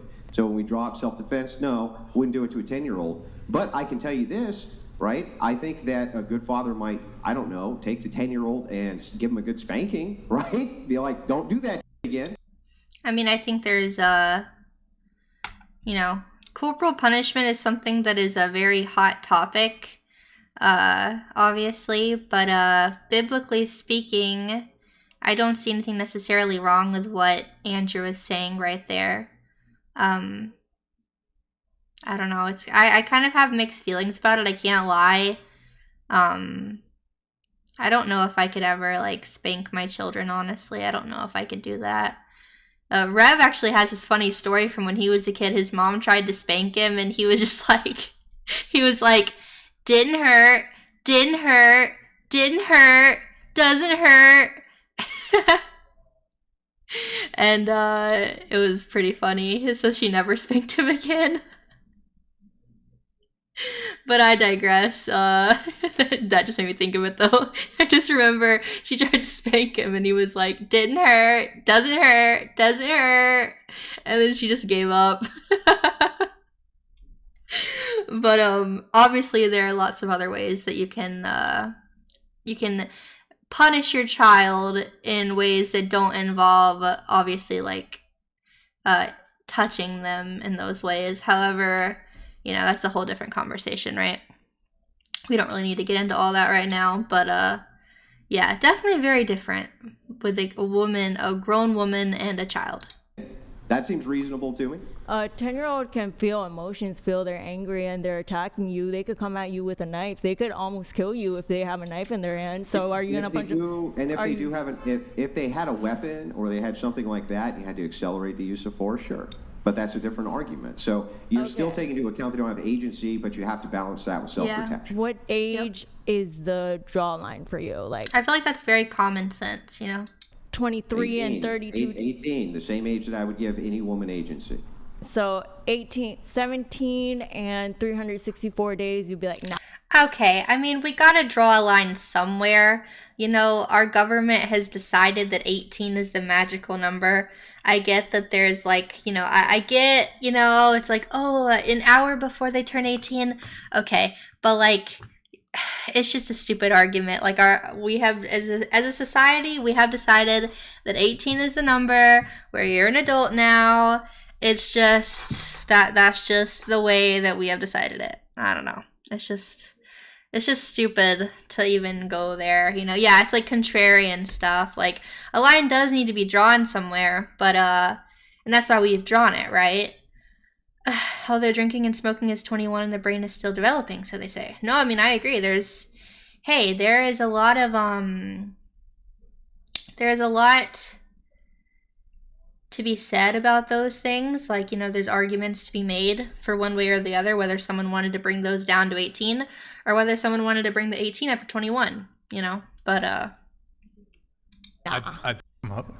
You'd be like, nah, 364 days. Let me wait a day. So here's the thing: you're doing some hair splitting, right? But I'll do the hair splitting with you. Okay. Right? So what you're doing is you're making what's called a continuum fallacy. So what you're saying is, when does this person have agency, Andrew? Well, I don't know. It'd be case by case, right? But we've decided unilaterally that it's going to be 18 in this nation because most people at 18 seem to have some sort of agency. They seem to be able to make informed decisions for themselves. So we make it 18 years old. Now, if you're saying, well, what about, would this person deserve it at like 17 and 361 days? Yeah, possibly, though you might be judging the law different. I may not make a moral judgment against you, though. If a 17-year-old who was 17 and 300 days attacked somebody else and got their asses kicked for doing it, I don't think I would hold it against them morally. I just think that you would have a lawful violation at that point. I will say he seems to be pretty intelligent on certain things. Like that was a pretty good response in my opinion. Okay, but 18 is the age of consent for, let's say, sex. 21 is for drinking. 25 is for renting a car. The cerebral cortex isn't fully developed until 25. No, it's not Erroneous. Erroneous. First of all, how come 18 is your stop. jawline? It's not the cerebral cortex. You're talking about the prefrontal lobe. Okay, whatever. It's your not terminology. Okay, it's not developed until 25. So it is developed before it's 25. Of course, it is. Fully developed. Also, just so you know, the prefrontal cortex begins to degrade after 25. So, which means that a 25-year-old would be if they were at like peak observational intelligence, and at 30 they should have less. So the 25-year-old attacking the 30-year-old would actually put the 30-year-old disadvantage, right? Okay, so now that you brought that up, since you put the limit at 18, how about if a 90-year-old's hitting you? They know what they're doing. Their cortex is all developed, or frontal lobe, or whatever you want to say. How old? 90. Oh, 90. Where do you draw the line up there? Because it's like, obviously you realize if this person is weak, this person is weaker than me. Yeah, I think... Guys, I don't know what's happening in chat, like we're arguing about cursing. I made it very clear how I feel about it. If you don't like what I said, move on. Move on, or you're getting timed out. I've already timed someone out for their comment. Their comment was very rude. We're not going there, so just move on. I'm not going to hit them back. So here, I'm going to give you my moral judgment on this. If a 70-year-old man walks over and hits a guy with his cane, he gets knocked out, that's what you get. Don't go over and hit people with your cane. Like, what do you want me to say? If a 90-year-old do you think like did not have a weapon? I want you to think about the flip side to this, right? So if a 70-year-old, let's say that a 70-year-old was attacking a 15-year-old, who do we side with then? That's a... I don't know. They're both minors. I don't know what to do. To you, because I would go with whoever's stronger. Whoever's stronger should walk away. Both of them don't have agency. Why are you talking so loud? Calm down a little bit. According to you, right? Now both of them don't have agency. So now it's a 14-year-old, let's say, and a 75-year-old. No, right? And I never said they didn't. Wait. Stop. I'm sorry. I'm just imagining like a 14-year-old and like a 75-year-old like going at it. Like the 75-year-old has their walker and they're like picking up their walker and like gonna beat this 14-year-old kid with their walker. Like, what are these scenarios? Like, and it's like 14-year-old. I'm sorry. I have that visual image in my head and like I can't even like focus right now. Let me ask the You question. got to let him. You can't interrupt No, but him. he keeps No, but- interrupting me. Yeah, but you got to Who let are him we talk. siding Okay? with? Why do I gotta let him talk if he interrupted me first? Because you're asking him questions. You're asking him. Here, look. You're asking him I didn't questions. finish him Stop. asking the Now you're question. interrupting me. Look, Ew. if you ask him a question. Why do they gotta put like boobs in my face? Like, ugh.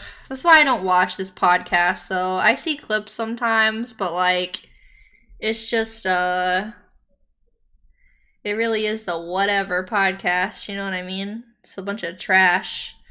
No offense, but it's pretty trashy on there. I know. Yeah, sex sells. Oh, I was gonna show. Well, I think we've pretty much covered this topic. I think we can all leave with the understanding that we should all just keep our hands to ourselves. It's like I'm talking to a bunch of like kindergartners, like, all right, kids, let's keep our hands to ourselves. Our hands stay on us. We keep our hands to ourselves. We don't touch other people. We don't touch other people. We keep our hands to ourselves. We keep our hands to ourselves. Good. Good. It's like that's where we'll land with that. How about that? I hear that and I think about this one Selena Gomez song that used to be my ringtone for like ever. It was like, can't keep my hands to myself. No matter how hard I'm trying to. And I've been thinking about that this whole stream, and that song used to be one of my ringtones, like, not my ringtone, my alarm.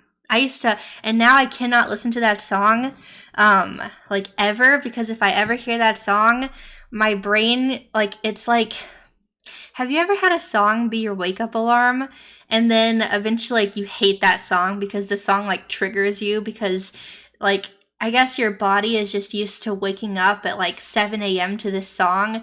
And so now it's like that song has that feeling permanently attached to it. So anytime I ever hear that song, it's on my iTunes. Like I only have like 10 songs on my iTunes that I ever bought from like, I bought that like when I was like in middle school. But literally anytime I ever hear it, I just like, I'm like freezing up because like I used that for like a lot of like the end of high school and like beginning of college. It was my wake up alarm on my phone, and now I'm just like triggered by it. Was that the bell? Miss Strawb, what's for lunch? Chicken nuggets. Selena Gomez has a couple bangers, not gonna lie. I was a huge Selena fan. I loved Wizards of Waverly Place. I feel like a lot of people did. Like, Gen Z. I don't know if any of you guys ever watched Wizards of Waverly Place. Say that 5 times fast. Wizards of Waverly Place. But, I really liked it. Yeah. Well, next, though, I wanted us to look at this video. I'll move to the other side of the screen so you guys can see Kazahana. Wow, I never go over here. It's kind of weird. I feel like I'm not supposed to be over here. I feel like I'm doing something wrong. But, yeah, he covered the stuff with Celestium, which apparently she got banned on Twitch, and they still haven't given her an official reason. Which I don't understand, like, why Twitch cannot, like, give people a reason? I don't understand. You would think if you're gonna get banned, and, like, keep in mind, too, when you get banned from Twitch, even if it's just for a week, it's for a week right now, and I believe you have like a year that this like ban is still kind of like on your account. So like if you were to get banned again, the next time it'll be a more severe punishment. But it's a week ban. But they don't say what it was for. They don't give any real specific details at all. They say it was hateful content or something, hateful misconduct or something. They don't provide any timestamps, just like no details at all. But the thing is I just don't understand that, because like, if you don't even know what you did wrong, how are you supposed to not do it again? Which, I mean, obviously I don't watch all of her streams. I did tune into one the other day for like, maybe like 10 minutes. So like, I can't sit here and say she definitely said nothing, you know, bad. I can't say that. However, from the streams I've been to, I haven't seen anything that would make me be like, yeah, this makes sense, you know?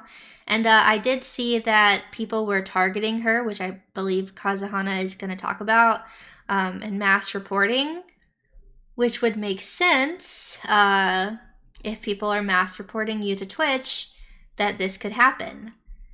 But I don't know, it kind of scares me, honestly, because I worry that it's because she said something about like men can't be women or something. Like, and if that is what it is, I'm like, you know what I mean? Like if that's what it was, like, I just don't know. I don't know what it was. And that's the thing. No one knows what it was. So I'm just not sure what it was. I did make a tweet tagging Twitch and Twitch support, just saying like, we need a more specific answer. We need to know like what you guys specifically are upset about. And like, there needs to be timestamps. Like, this should be the bare minimum, right? Because not only when you get banned are you getting banned for a week, so you can't stream for a week, you can't make any income on Twitch. To my knowledge, correct me if I'm wrong, pretty sure when you get banned on Twitch, all of your subs that are recurring pause, they stop. So then whenever you come back to Twitch, anyone who was a recurring sub, their sub got canceled. So you also lose out on tons of money that you've been generating on Twitch from people who have kept their subs going and just never canceled. You know, people have to, I'm pretty sure people have to manually resub again. I could be wrong.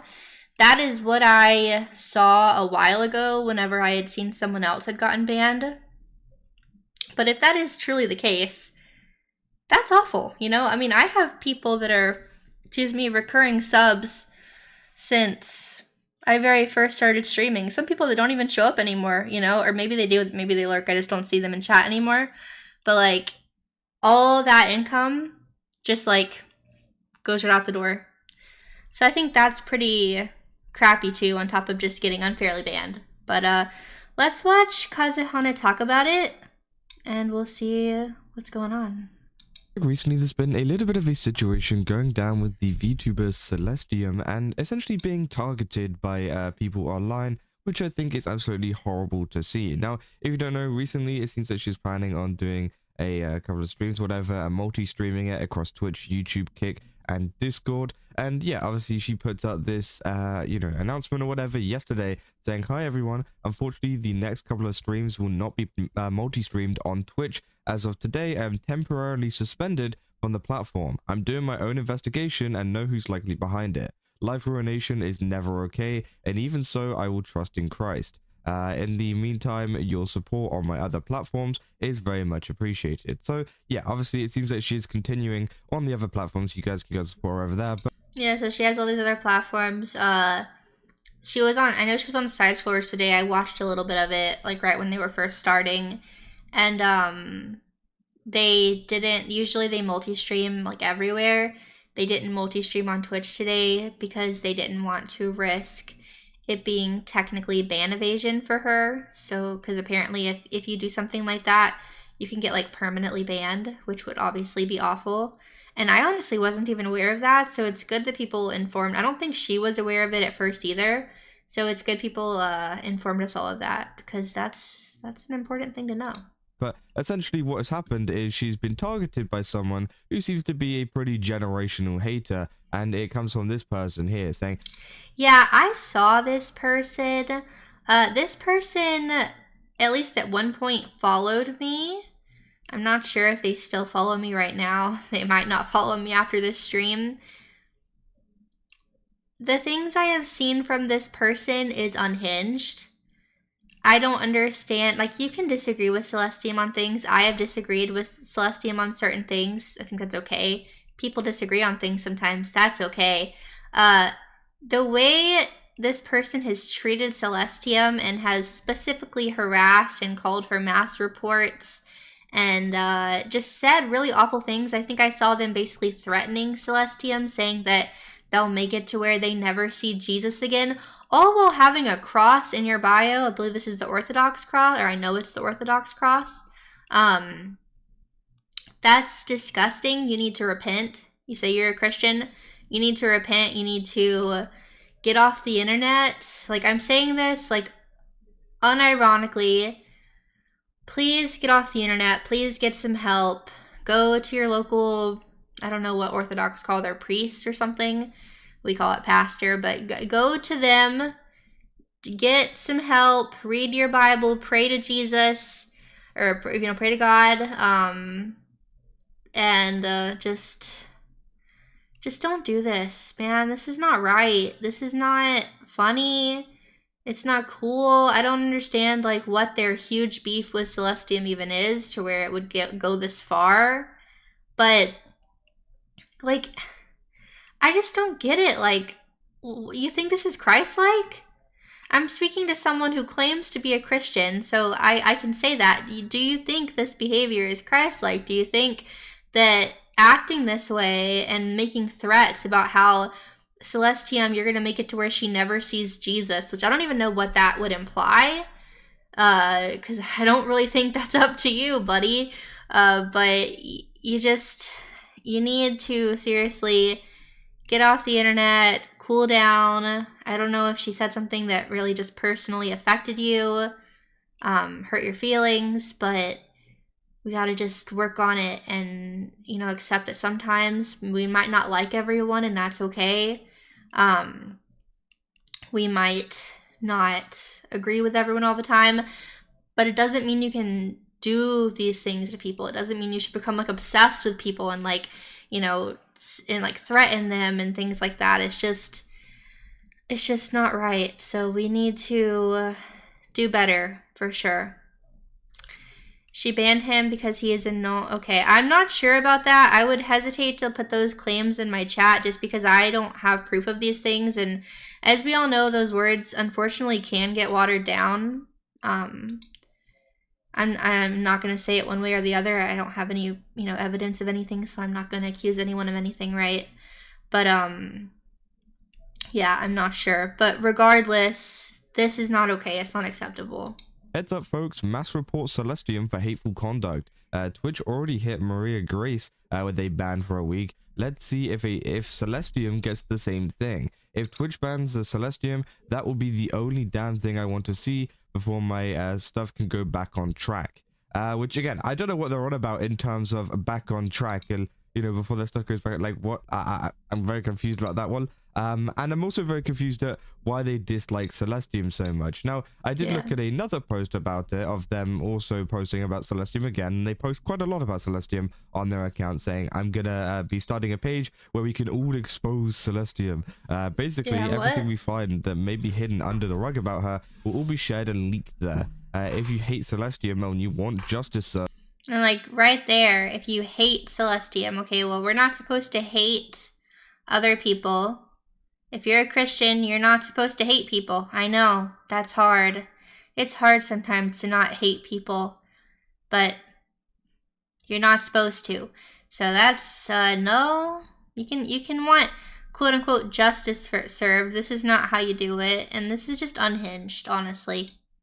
Just send me everything you have on her. We're gonna show Celestium how un-Christ-like she really is to the public, and...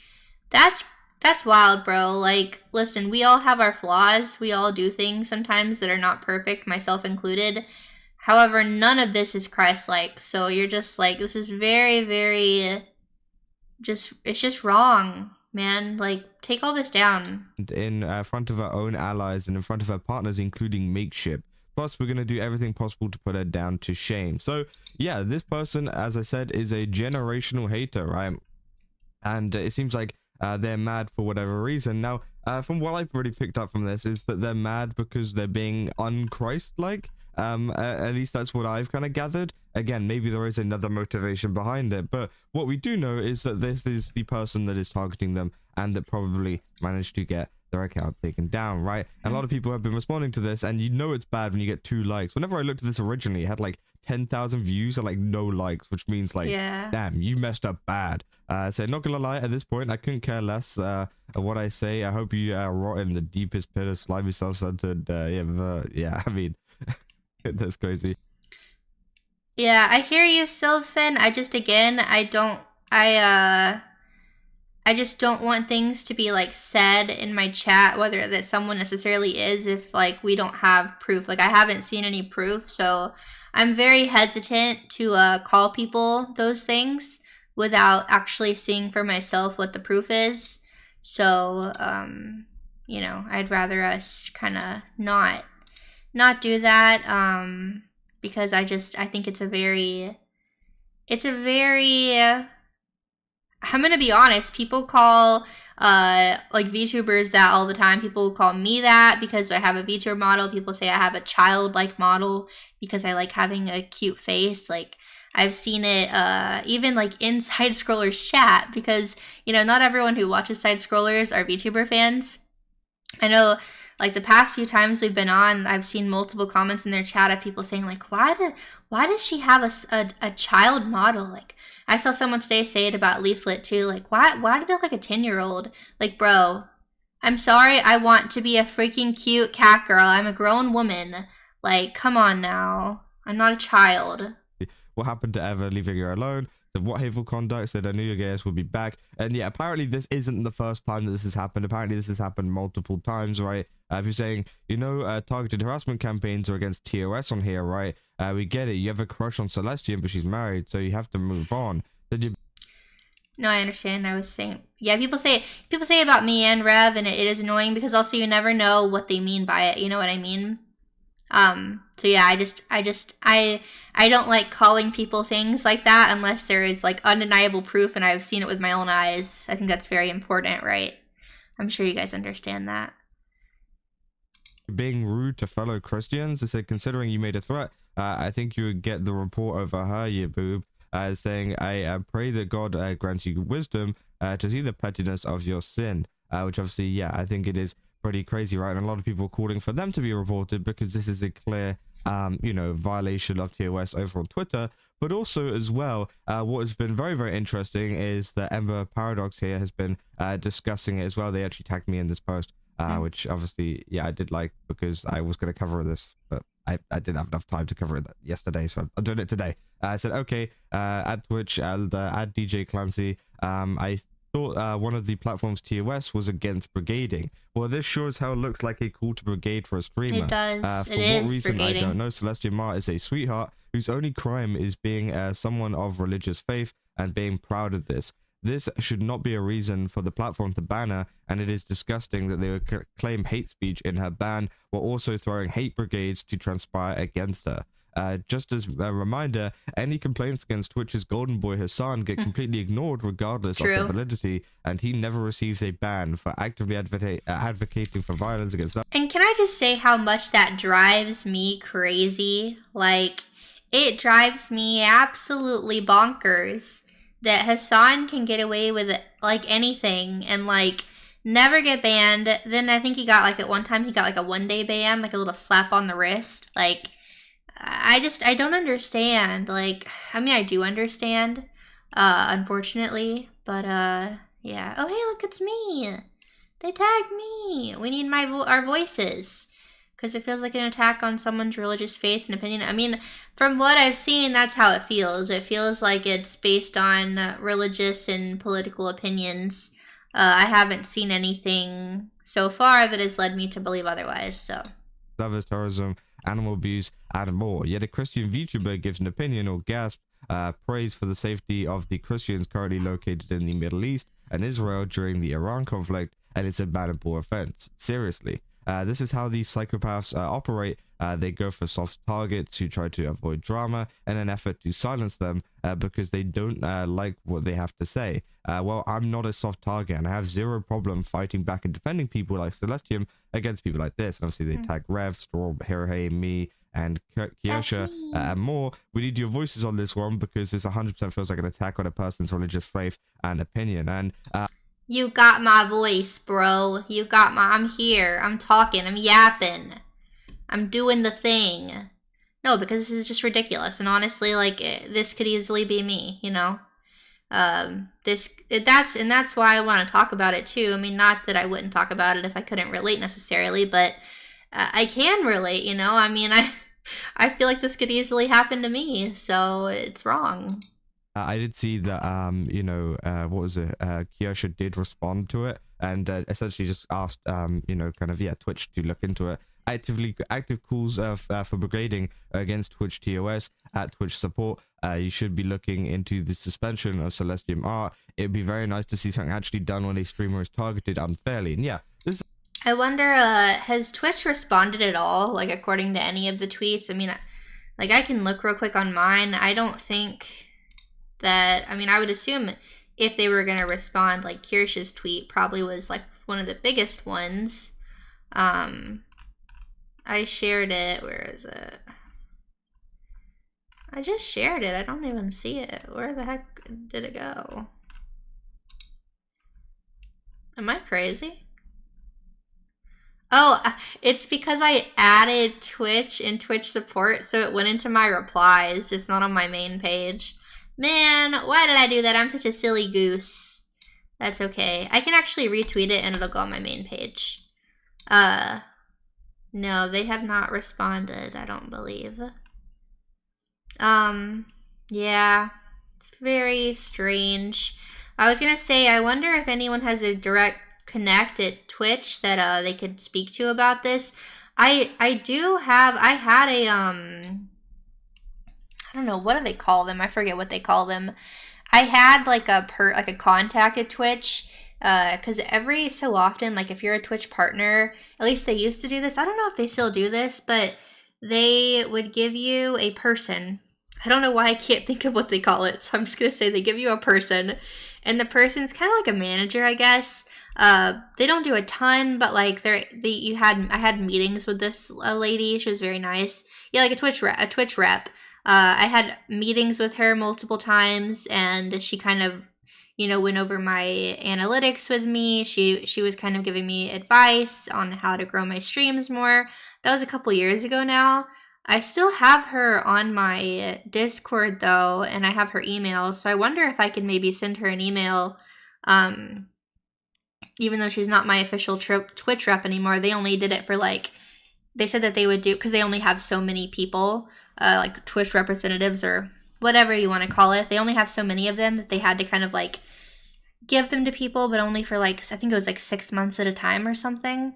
But I still have her contact. I wonder if I can maybe email her though and see if she could get someone to actually get a human to look at this, because I just don't trust that a human has looked at this. And I genuinely want to know what it was that got her banned. Like, I want to know what it actually was. This is 100% the case, right?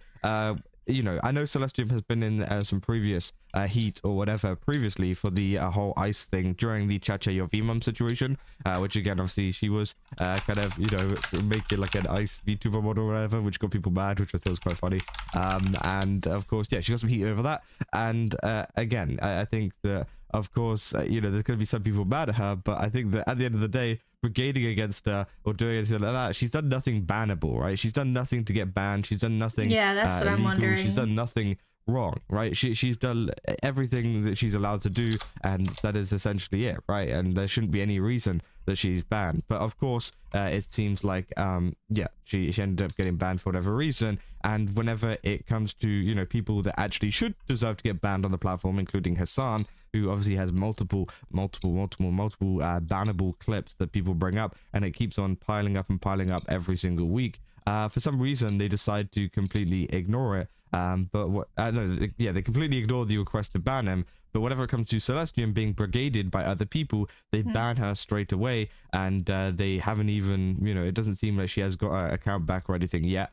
So it seems like, yeah, they're not even looking at kind of reinstating it or fighting against brigading, which is literally against their TOS, right? A lot of people as well. You got Amber Paradox here again saying another post on this stuff, saying, thank you, Sparky, for bringing this to my attention. You can clearly see this is a mass reporting, and it is a direct attack against Celestium by a bad actor and a specific effort to deplatform her because of a difference of opinion or perceived slight. I also have it on good authority that this person has been stalking Celestium for at least 2. Yeah, so they're just talking about that guy, saying like, I don't know. This is just, I just don't understand why this person is, they're just so obsessed with her. They had said, well, folks, my ex got locked for the entire week. I had this one coming, but stuff got very heated. Celestium is still after Ilara. I just want to say that I will continue to support and stand with Ilara during this difficult time. Please show Ilara some support while I recover. I'm doing everything I can to take Celestium down and resolve this conflict. Prayers go to the victims affected. It's wild that you can end all that with prayer. Love and prayers. Like, it's not funny, but it's just like, what? I mean, I can't speak for Ilara, but I'm sure Ilara does not agree with this, does not support this. I'm sure she probably would hate you using her name to be doing all of this. And I think actually Ilara did reply to somebody. I don't know if it was this person or someone else. I think it might have actually been this person. And basically said, like, listen, this is not my thing. Like, and you guys know, me and Laura we don't have a lot of the same opinions or, and that's fine. But, that doesn't matter, right? This is still like crazy. And it's just like, why are we doing this? And then, we just end it with prayers to the victims. I just don't understand. But I think, like, you can try to understand, but, like, honestly, there is no making sense of things that just don't make sense, right? So,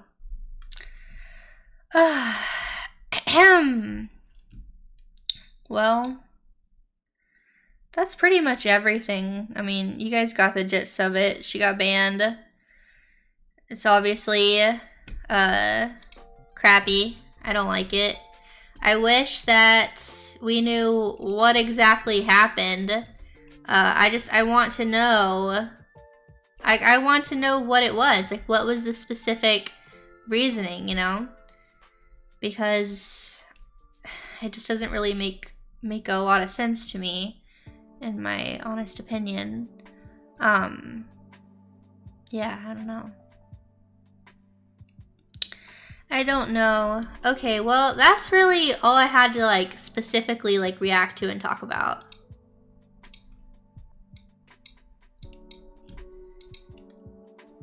Now we can talk. I kind of wanted to talk about something just, like, briefly. I'm not gonna, like, pull things up and stuff, but I don't want to, like, get into the nitty-gritty of it all, because I don't really want to start, like, arguments in my own chat, but I'm just kind of frustrated. I had posted, yesterday on Twitter, I had said, like, anti-Semitism is out of hand, and it's a shame you can't say this without being accused of supporting every single thing Israel as a nation does. Like, I like to say, it's crazy that I even have this, like, I like to say this, but, like, I feel like I like to say, I'm not an Israel, like, glazer. I'm also not, like, an Israel, like, I'm not, like, a Israel, like, hater, like, I hate them all. It's, like, and I think that anti-Semitism is on a high right now. I really do. I think that people are really upset for some very valid reasons. However, it doesn't give you an excuse to just openly hate all Jewish people and say the most crazy stuff about Jewish people. And I'm tired of acting like it's normal or that it's acceptable. And so I said that, and I got a decent amount of support. But then I got a lot of pushback, a lot of criticism. Which, I mean, I guess I was kind of expecting to get some, I was expecting to get some criticism, but, I don't know, man, like, someone was like, you mean accountability? No, I don't mean accountability. I mean, like, when you just hate someone because they are Jewish. You see someone and you see a Star of David around their neck and you're immediately just like, oh, it's a Jew. Yeah, that's a problem. I mean, and then the one person that had said that had basically shared stuff about, like, the Holocaust and, like, I get why people didn't like the Jews and why all this happened. It's like, this is just not acceptable in any way. But then, you know, I had said, like, we should love all people, right? That wasn't me saying that I'm happy that Jewish people don't accept Jesus as their Messiah. Like, I don't know where people got that from. I don't know how people got that out of what I said. Like, I was saying that we need to, like, be happy that they don't believe in Jesus or something. And then I also said that there are Jews that actually do believe in Jesus, and some of them will call themselves Christians. Some of them prefer the term Messianic Jew.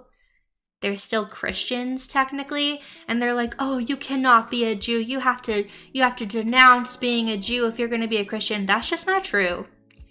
Like, you can ethnically be a Jew and that stuff still be important to you and follow Jesus Christ and be under the new covenant. But people just cannot understand nuance. Why is my tail, like, shaking? I'm trembling right now, chat, talking about Israel. People got me nervous.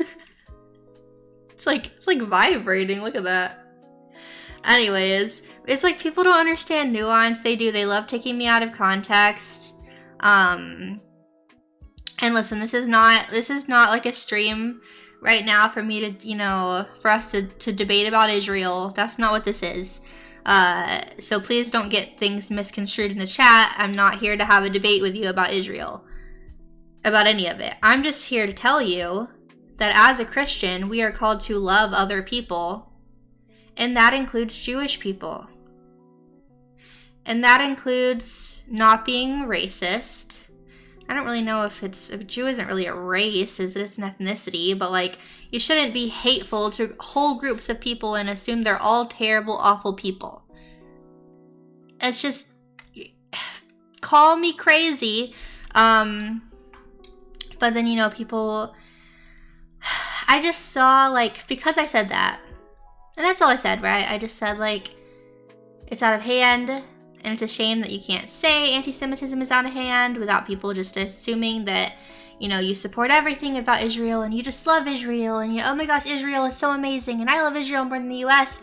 Israel, it's like, never said that. Never said you couldn't criticize Israel as the nation state. Never said that. Didn't say anything like that. But people, like, completely just, like, I don't even know, it's crazy. But then I also got a lot of people commenting basically saying that, I saw one person said, I was defending women's right to vote. Hardcore. So pattern recognition isn't my strong suit, so the L take of hers isn't a surprise to me. I also saw people saying that I'm a kosher right-wing VTuber. Thought that I was one of the good ones. I'm just another Zionist. This was great. I'm basically a leftist cosplaying as a right-wing chuddy wife after converting to Christianity. Many such sus takes from her in the past. So, I think it's funny that someone would call me a leftist cosplaying as a right-winger because I'm literally a free thinker. Like, that sounds so, like, cringe to say, but, like, it's literally true. I think for myself, and I have opinions that upset both sides sometimes, and then I get called like an alt-right supremacist or something by the left, then I get called a leftist cosplaying a right-wing chuddy wife, whatever that means, by the, like, right, and it's like, bro, I'm just a normal person. I'm a normal person trying to do my best to live my life for Christ. Like, I'm trying to be a good person. I'm not perfect. I make mistakes. I am center right. Like, I'm not an extremist, but I do align more usually to the right. I just don't understand. And then people call me a grifter. It's like, dude, if I was grifting, if I was trying to do something for money and for fame and for views, bro, I would not be doing this. I would not be doing the Jesus shtick or whatever people want to call it, you know? Like, it's just crazy to me. Like how many times do I have to remind people that I nuked my entire YouTube channel?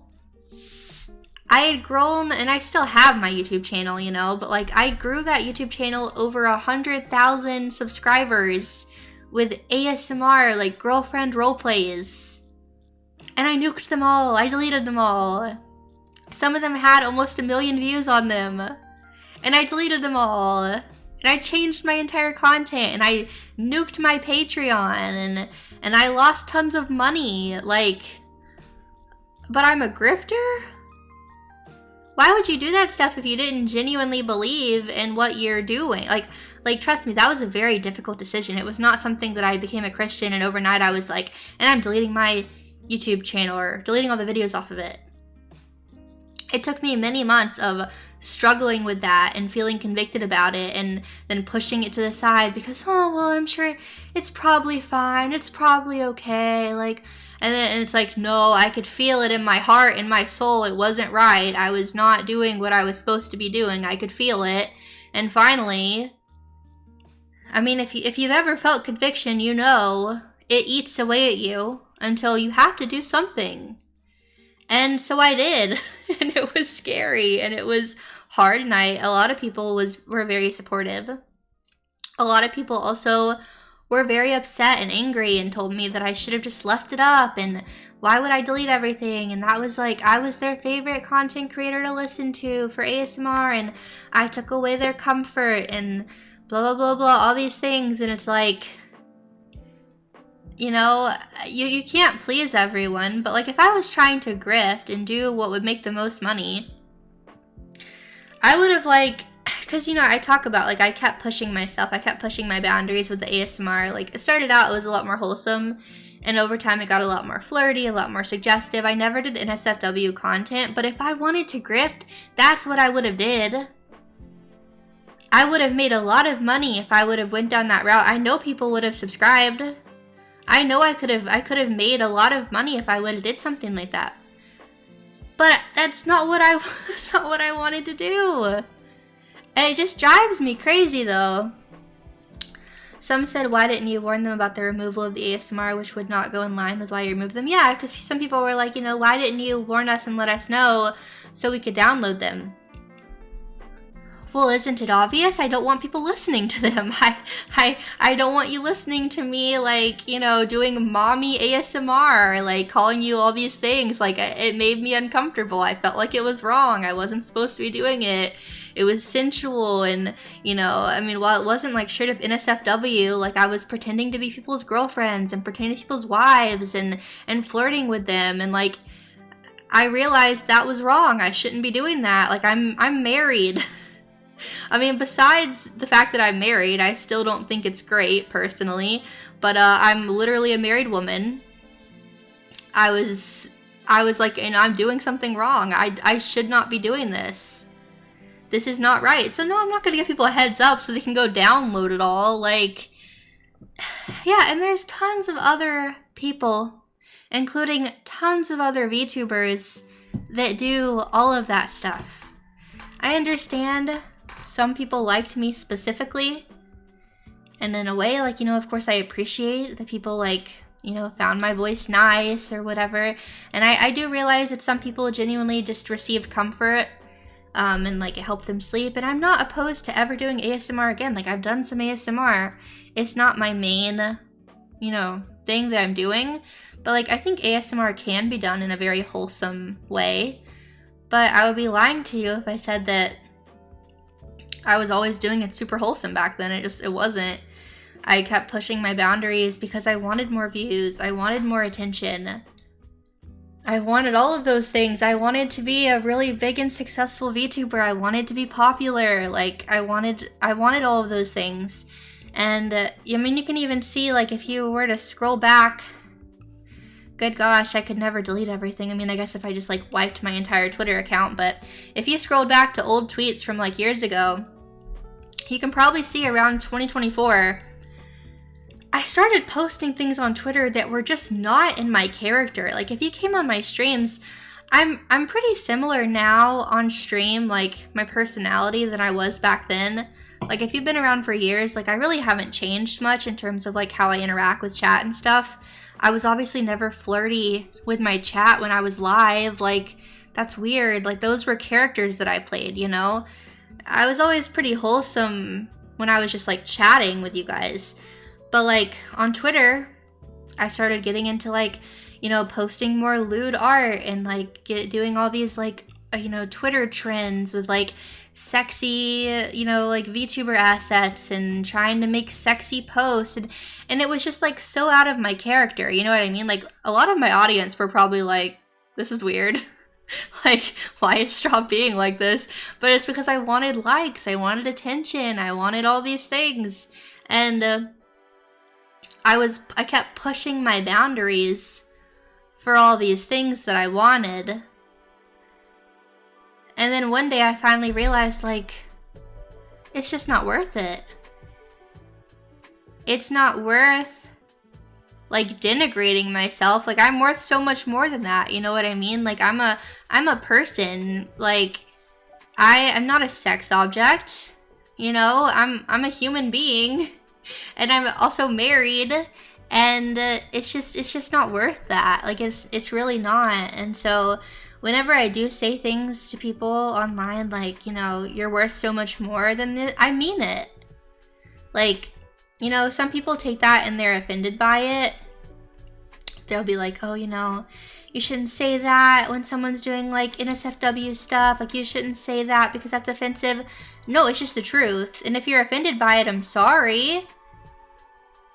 / not sorry, because it's the truth, but it's just the truth. Like, you are worth so much more than just being, like, a sex object to somebody. Like, you're worth more than that. You are. And I get that, you know, not everyone looks at people purely as a sex object. Like, I'm sure a lot of people genuinely like some of their personalities and who they are, but you can't act like it's not, like, degrading. I'll never understand this whole, like, oh, it's empowering. It's not empowering. It's not empowering to do these things. Let's face it, people do these things because they want the money. They want the attention. And I know that because that was me, you know, to a certain extent. Like I said, I never did actually, like, NSFW stuff, but I wanted, like, the money. I wanted the attention. I wanted the success, the fame, whatever. And so if I could have gotten all of that without doing those things, I would have. Like, if you would tell someone right now that's, like, doing sex work of some kind, that they could, if they just, like, put it all away, just put it all away and stopped, and they would have, like, just tons of money in their account, they'd have tons of fame and success, then they'd put it away. I genuinely believe a lot of people, now everyone, probably not, some people genuinely just, like, enjoy all of that, but I think a lot of people do it because they want money, they want attention, they want fame, and that is a way to get it. And I think that's sad, and I think that's something we should speak about and push back on, because it's just not right. I'm sure Rev was okay with it, but I'm glad you stopped. It's more respectful with what you two share. Yeah, it's like, well, before, when neither of us were religious, like, I really, becoming a Christian changed my entire mindset about, like, literally everything in my life. Because before, when we weren't religious, like, I don't know, like, it was almost like nothing really mattered. I was like, oh, this is all fake, it's not real, like, it's, you know, none of it affects me. But it's like how I would feel about, like, I don't know, same thing with, like, porn and all these other things. I was able to just like justify certain things to myself. When like looking back, even without religion, I feel like I still shouldn't have necessarily been able to justify these things, because I think you can definitely be a secular person and still understand that a lot of these things are like not good. But I don't know, man, like genuinely Jesus changed my entire life and like changed my view on everything, which honestly is like kind of mind-blowing. Because going from like all the beliefs I held and the person I was, and then like, how do you even describe it, like, and then just like finding out the truth about everything, you're just like, whoa. And then it's hard and it's scary because you're like, I got some changes I need to make, and I don't know if I can make these changes, and I don't know if I like am even strong enough to make some of these changes. You know what I mean? Like that's how it felt.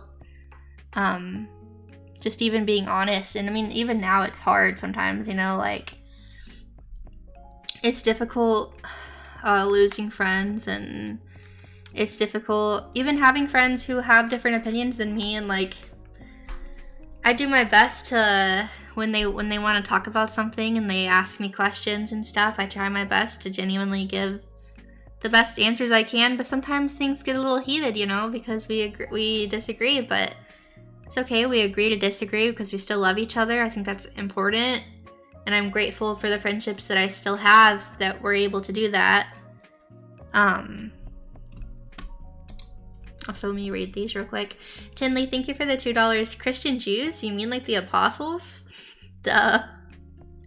That's a funny one. Yeah, this one girl who she calls herself a Messianic Jew. She was like, it's honestly like the most Jewish thing you can do is like follow Jesus. I was like, that actually makes a lot of sense. Like, I don't know, it's kind of funny. Here's a difficult Christian dilemma: PS1 or N64? I'm gonna be so real. Chat, you pick, because I'm not in the know. I'm not in the know. I'm not aware of these things. I'll let chat decide.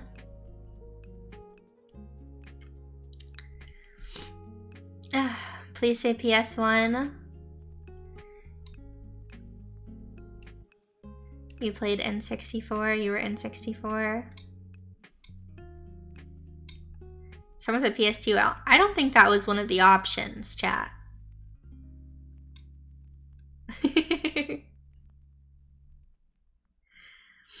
I don't know if I have an opinion.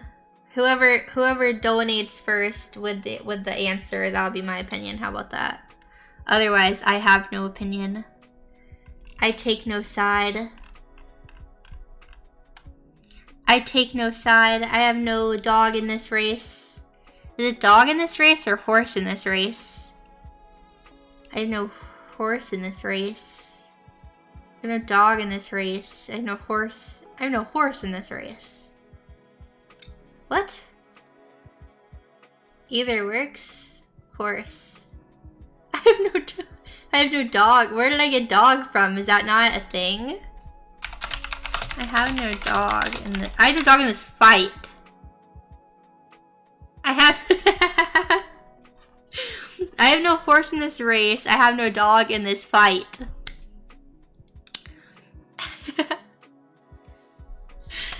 Sega Game Gear? What is that? Thanks for the $2, Snaf. I guess that's my answer. Sega Game Gear. I don't even know what that means. What about Nintendo Switch or PS5? I mean, I have a Switch, so I guess I'd pick Switch. I don't have a PS5.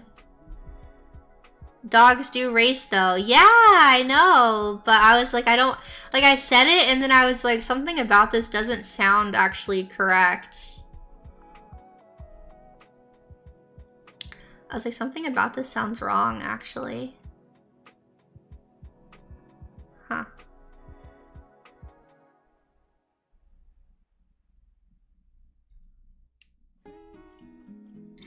I'm trying to see. Sorry, someone tagged me in something. I don't know. I don't get that. People tag me and things sometimes, and I'm like, where did this come from? I'm like, why am I being tagged? What does this mean? Okay and good so far. Game Gear is a handheld system. Well, there you go. That's my opinion. What on earth? See, more people are still quoting and like mad that I said that we should love Jewish people. Bro, I can't make it up. Like, genuinely, because I know a lot of people are like, listen, the anti-Semitism is actually not that bad. But like, clearly it is, because all I said was that you should love Jewish people. Like, we should love everyone, including Jewish people. And I literally said we don't have to agree with everything Israel as a nation does. And people are still mad at me. And I literally said you can be ethnically Jewish and still follow Christ. And people are upset. Someone just said I didn't foresee the Christian VTubers who are basically canceled from every partnership. Okay, thanks. Stretching the truth to paint Jewish people as victims. Bro, yeah, Jewish people can be victims sometimes. I hate to break it to you, but like everyone can be a victim sometimes. We must have complete tweets and breakdown of caveats so we don't hurt feelings. Bro, what are people talking about? They're showing me the projected global Jewish population.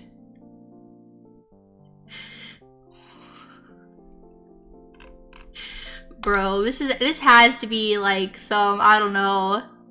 This has to be some kind of like, I don't know. It's crazy. Nightmare. Thank you. I needed a topic change. Thanks for the $5. We know about your ranch pizza take. What do you think about pizza with mayonnaise? I personally enjoy pizza with mayo. I spread it on top and enjoy it. I can't lie. I've never had mayonnaise on my pizza. But you know, I like mayonnaise. I like mayonnaise. You know, when I was in college and I did not care about myself, and I weighed a lot more than I do now. In my freshman year, I had oh my goodness, this is so bad, chat, but I don't care, I'll tell you. I told this story before, actually. But my freshman year, I had a dining plan where you could go as many times as you wanted because you just paid for the year. And actually, I had scholarship because I grew up and didn't have a lot of money. So I applied for the scholarship. They gave it to me. So I had like free, basically all you can eat buffet. Oh my gosh, chat, it was nuts. But I would go to, they had this one section in the cafeteria that had like, it was really good food too, by the way. Like it's scary how good the food was. Like, you're giving a freshman who like also like, not to get kind of like depressing, but like my home life was not the best, which I mean, I've kind of mentioned that before. My mom was very restrictive when it came to food, which gave me a lot of my issues I've had with food in my life. As far as like, you know, withholding things and just being crazy with it, honestly. But so I got to college and it was like I can eat whatever I want whenever I want. And so I would go to the part of the cafeteria where they had like burgers, fries, and I would get like a burger. Sometimes I'd get a hot dog. I'd get french fries. And they had a pump, like where you could pump out like ketchup, mayonnaise. And I would go to the mayonnaise and I would just like pump a bunch of mayonnaise. And I would eat my fries with mayonnaise. And I can't lie, it is good, but it's so bad for you. But I would do that all the time. All the time. It was so bad. Yeah, I was like not healthy at all. I was like actually hurting myself. Like it was like a very bad time in my life, actually. I used food to cope, but that's another story. But Yeah, man, I don't know.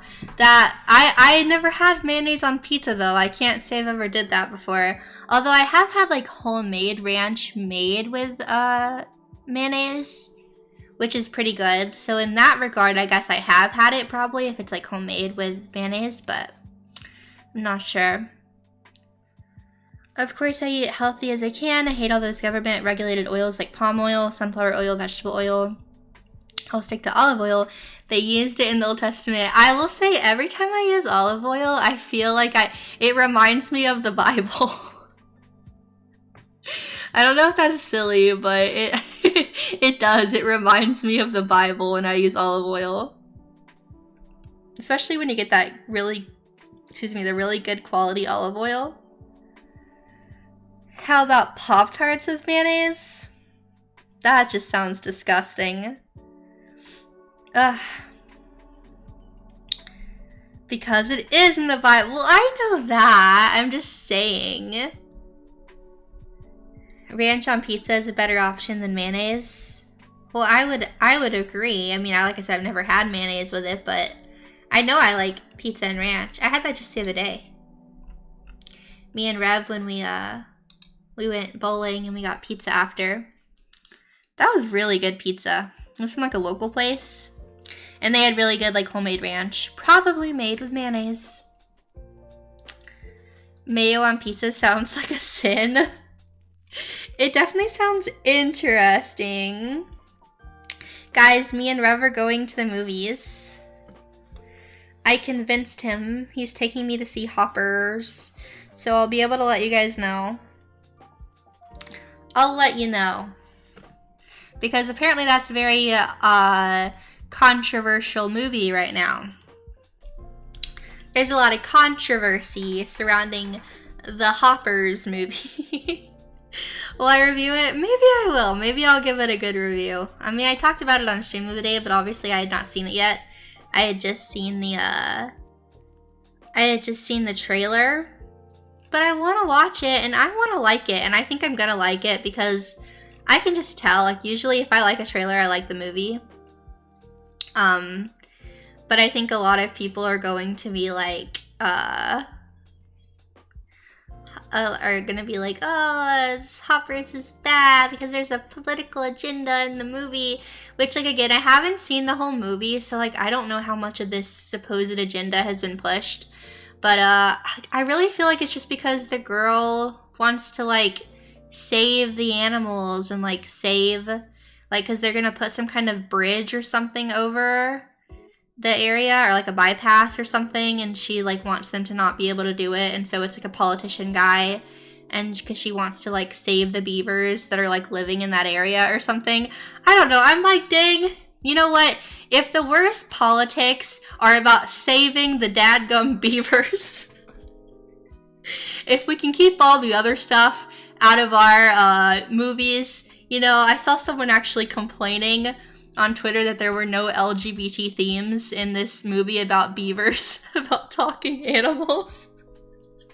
I'm like, you know what? If that's as political as this movie gets, it wants to save the beavers, then you know what? Let's save the freaking beavers. Let's save them, chat. I don't know. It's like, if that truly is all it is, like, I mean, I'll find out tonight, I guess, but if that truly is all it is, I'm gonna be like, this is such a nothing burger. Like, people, I've seen people, like, angry, like, so mad, saying, like, and again, haven't seen it yet.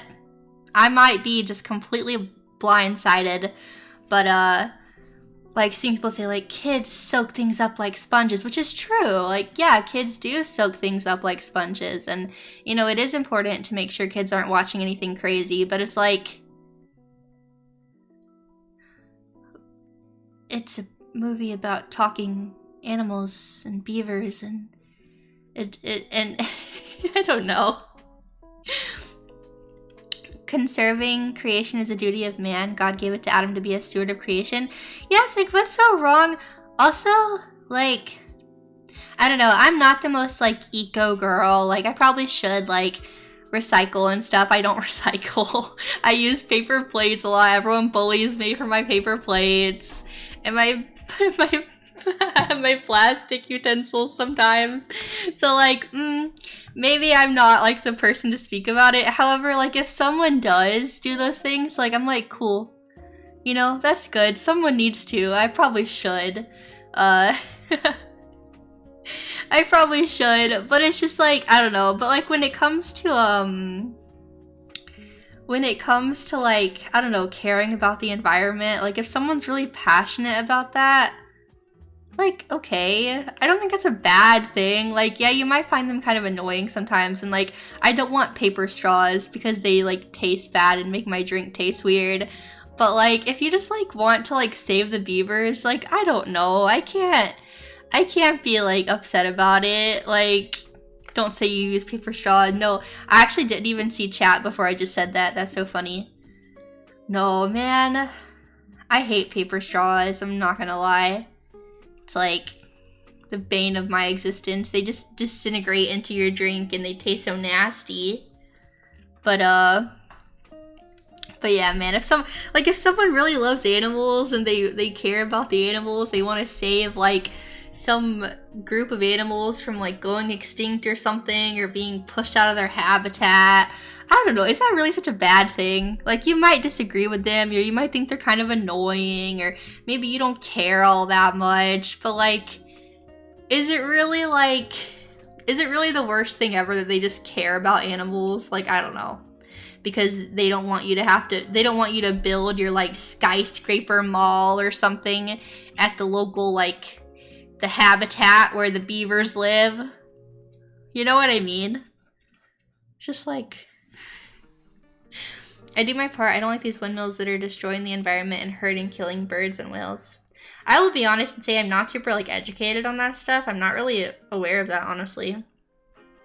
But that is sad. I mean, I never want to see like an animal in pain.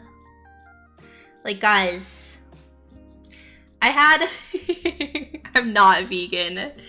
And honestly, being a Christian, like, has only made me like more like confident. Not that I was really not confident before, but like, you know, we have dominion over animals. I think we should like obviously not abuse animals, right? But like to eat them and stuff, I mean, obviously that's fine. But I had like an ex that I dated. It was an internet relationship. Actually, it was a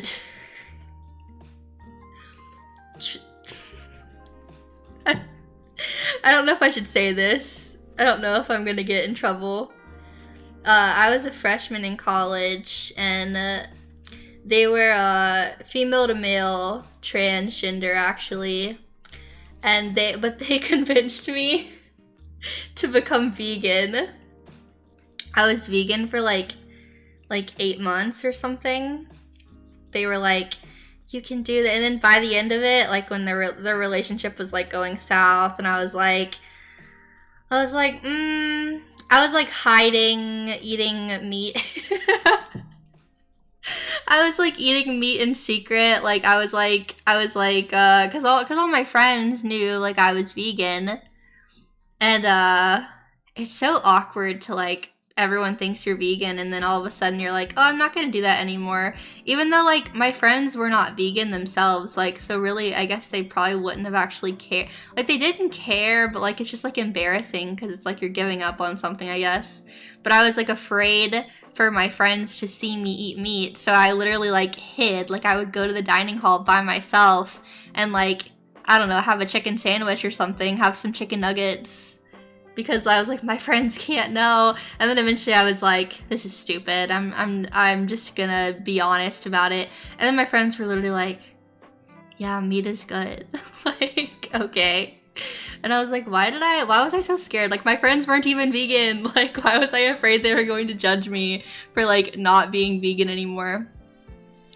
But yeah, I honestly did it just because I was like with that person, and they would show me all these videos of like the animals, and it would make me sad, and I was like, maybe I should do this. I was a very impressionable person at that age. Like, I'm not gonna cap. Like, going to college, like, I enjoyed college, but I definitely got brainwashed, like, super hardcore around that age.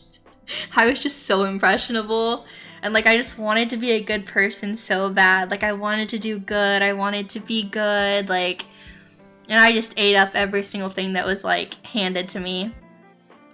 Like any little bit of like anything someone said about like, oh, in order to be a good person, do this and do this. I was like, yeah, that makes sense. Or even things that like didn't make sense to me, I was like, well, but I need to do it anyways because this is what it means to be a good person. So I'm just gonna do it. I'm just gonna believe this because I want to be on the right side of history. I want to be on the right side of history. And so I'm going to believe it. And even when I would hear things from my professors that would make me be like, what? Like I remember when they were like, reverse racism isn't real. You can't be racist to white people.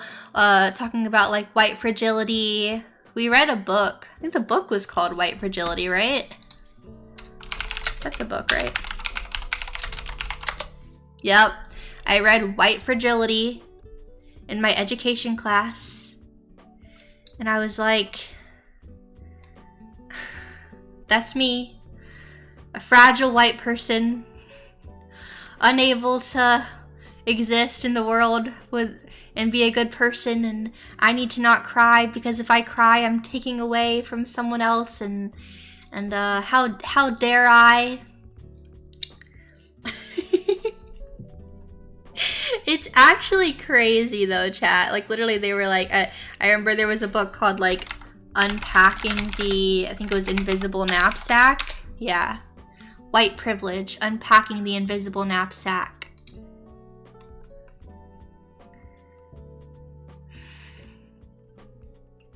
Like also these were in my education class.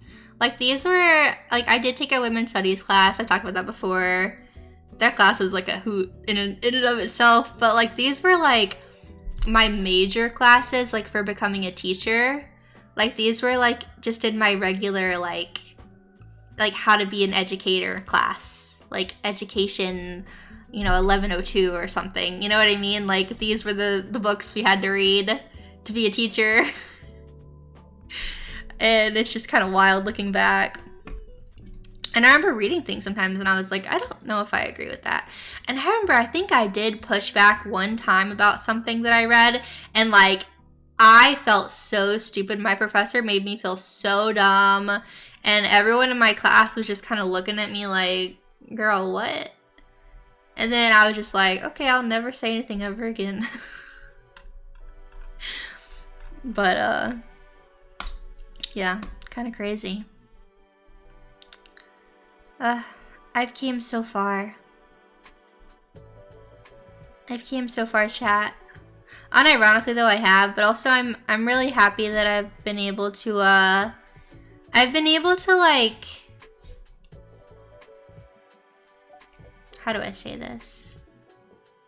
Like I feel like I've been able to think for myself, but not become like an extremist the other way around. You know what I mean? I feel like it's really easy to break away from all that and then want to fit in with the other people. Like fit in with like all the people on the right and then agree with every single thing they say. But it's like, I don't think that should ever be the way it is. Like I don't think that whether you're on the right, left, you fall a little more on the other, one way or the other. Like, I don't feel like it should be this like cult mentality where like if you don't agree you're done, you know, like you're not gonna agree with everyone on everything all the time, and I think that's okay, and I think that's actually a good thing. I think it's healthy to have disagreement even among other people like on your side, so to speak. Thanks for the $2. Imagine alternate world with crazy nose ring strawb. I never had a nose ring. I did have my lip pierced when I was younger, which I talked about that before. Like, why did my mom let me do that? I was 13. Maybe I was 14. I was in 9th grade. It was like the beginning of 9th grade though, so maybe I was 13. I don't know why she let me do that. I had a hoop too. Like, it wasn't just a stud. I had a hoop lip ring. I thought that was so cool. I was listening to My Chemical Romance and Pierce the Veil and Bring Me the Horizon, and I was like, yeah, I got my lip ring, and yeah, I'm cool. And then I still have a tiny scar on my lip. Like, you can't really see it, but like if you look really close, like if I look really close in the mirror, I can see I have a tiny little scar under my lip from the lip ring. Because, you know, you put a hole in your face. Which, I mean, I'm not really someone who's like, you can't have piercings, but like, I definitely think like when you're 13, you probably shouldn't have a lip ring. Still don't know what my mom was thinking. My mom honestly like wasn't like, well, she had times where she kind of just let me do whatever I wanted, but for the most part, she was actually pretty strict. Like, I wasn't able to really go and do things that much, but that's why I was on my computer all the time, and so I was like raised by the internet kind of, because she did not monitor my internet usage. Like, she didn't know what I was getting up to on the internet. She had no idea I was talking to grown men on Kick and Omegle, and when I was like 11, 12, you know? She had no clue. But it's like, that's not an uncommon thing that you hear about, you know? Like, it's actually a lot more common than you'd think, unfortunately. Whenever parents are just not, like, involved, you know? Because we talk all the time about, like, parents need to do better at monitoring for their kids, and I agree, and I do feel that way. But at the same time, like, as someone whose parent did not do it, and I don't think it was necessarily that she didn't care. I think she just genuinely didn't know. And I do think back then, like, I would like to think that parents are more aware of things nowadays, because, like, I mean, I'm sure not all parents are, but, like, you would just think they are, maybe. But, I don't know, back then, like 2010, 2011, around then, like, and even a little before then, I feel like, and a little after then, obviously, I feel like my mom, at least, I don't think she really knew what you could even do on the internet. Like, I just don't even think she even knew the possibilities of what I was doing. You know what I mean? Like, the concept of Omegle, like, she didn't know I was video chatting random people and then, like, adding them on Skype and calling them and hanging out with them and going on Tiny Chat and talking to strangers. Like, she didn't know about any of that stuff. She also didn't really try to know about it. But I just think it was, like, I don't know, ignorance, I guess. Isn't it getting late, 5 p.m.? Yeah, I probably should head out soon because it is getting a little late. And me and Rev are going to the movies in a little bit, so I would like to shower before we go, I think.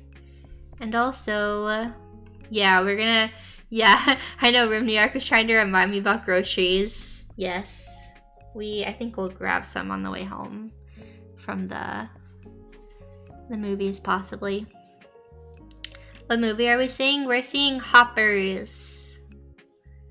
Rev will watch, like, anything with me. And honestly, I have great taste. He always loves the movies I pick.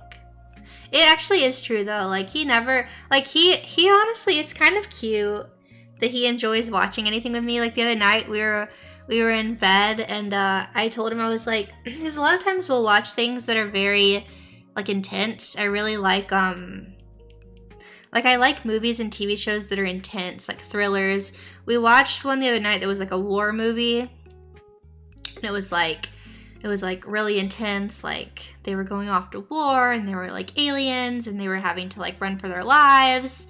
And that was great and I liked that. But like the other night I was feeling kind of anxious and I was like, I just don't think I can watch something like, I don't know if you ever felt that way before, where it's like you're feeling just kind of anxious and like you don't feel like you can watch something stressful, kinda. And I was like, I don't think I need to watch anything like serious or stressful right now because I just feel like kind of on edge. And so we were looking for something to watch and we watched Ant Farm because I was like, we were just like scrolling on Disney and I was like, did you ever watch Ant? I was like, of course he didn't. He's like way older than me. Or I say way older. He's like 6 a little over 6 years older than me. I'm like, you probably didn't watch Ant Farm. And he was like, no. And we watched like 3 episodes together, and like he was laughing. Like, it was funny. It was like wholesome. Like, TV back then used to be wholesome, you know? Like, I don't know. It's like cheesy kid TV, but like, it's like nostalgic for me. I really liked Ant Farm. But yeah, he was like watching it, and he liked it. Like, it's like cute seeing him like giggle at things that like, I don't know. I enjoy watching like different things. We watched all of Sunny with a Chance together. He'll watch Hannah Montana with me.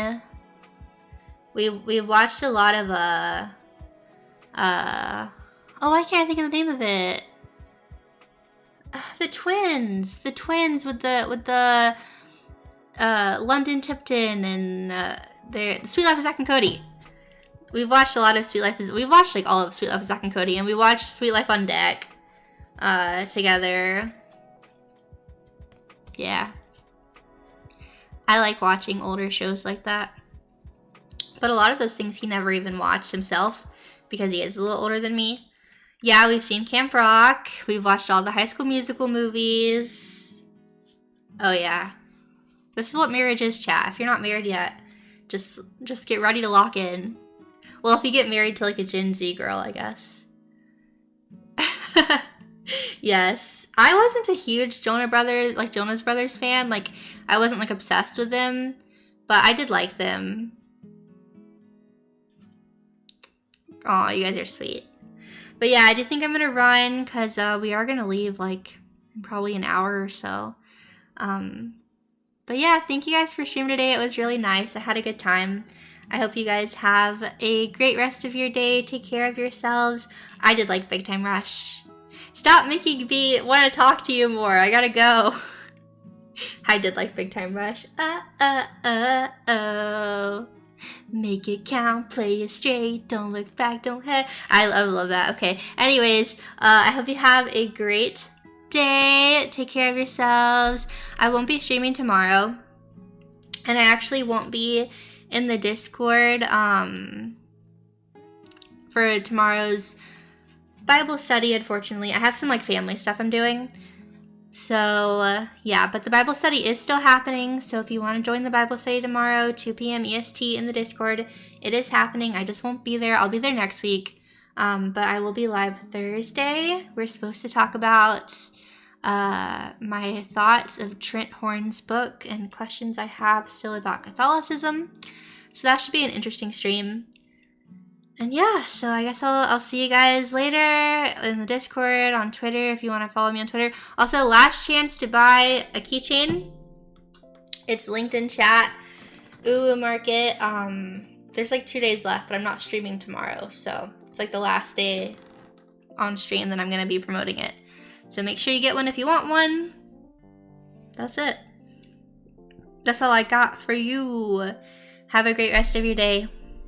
And bye!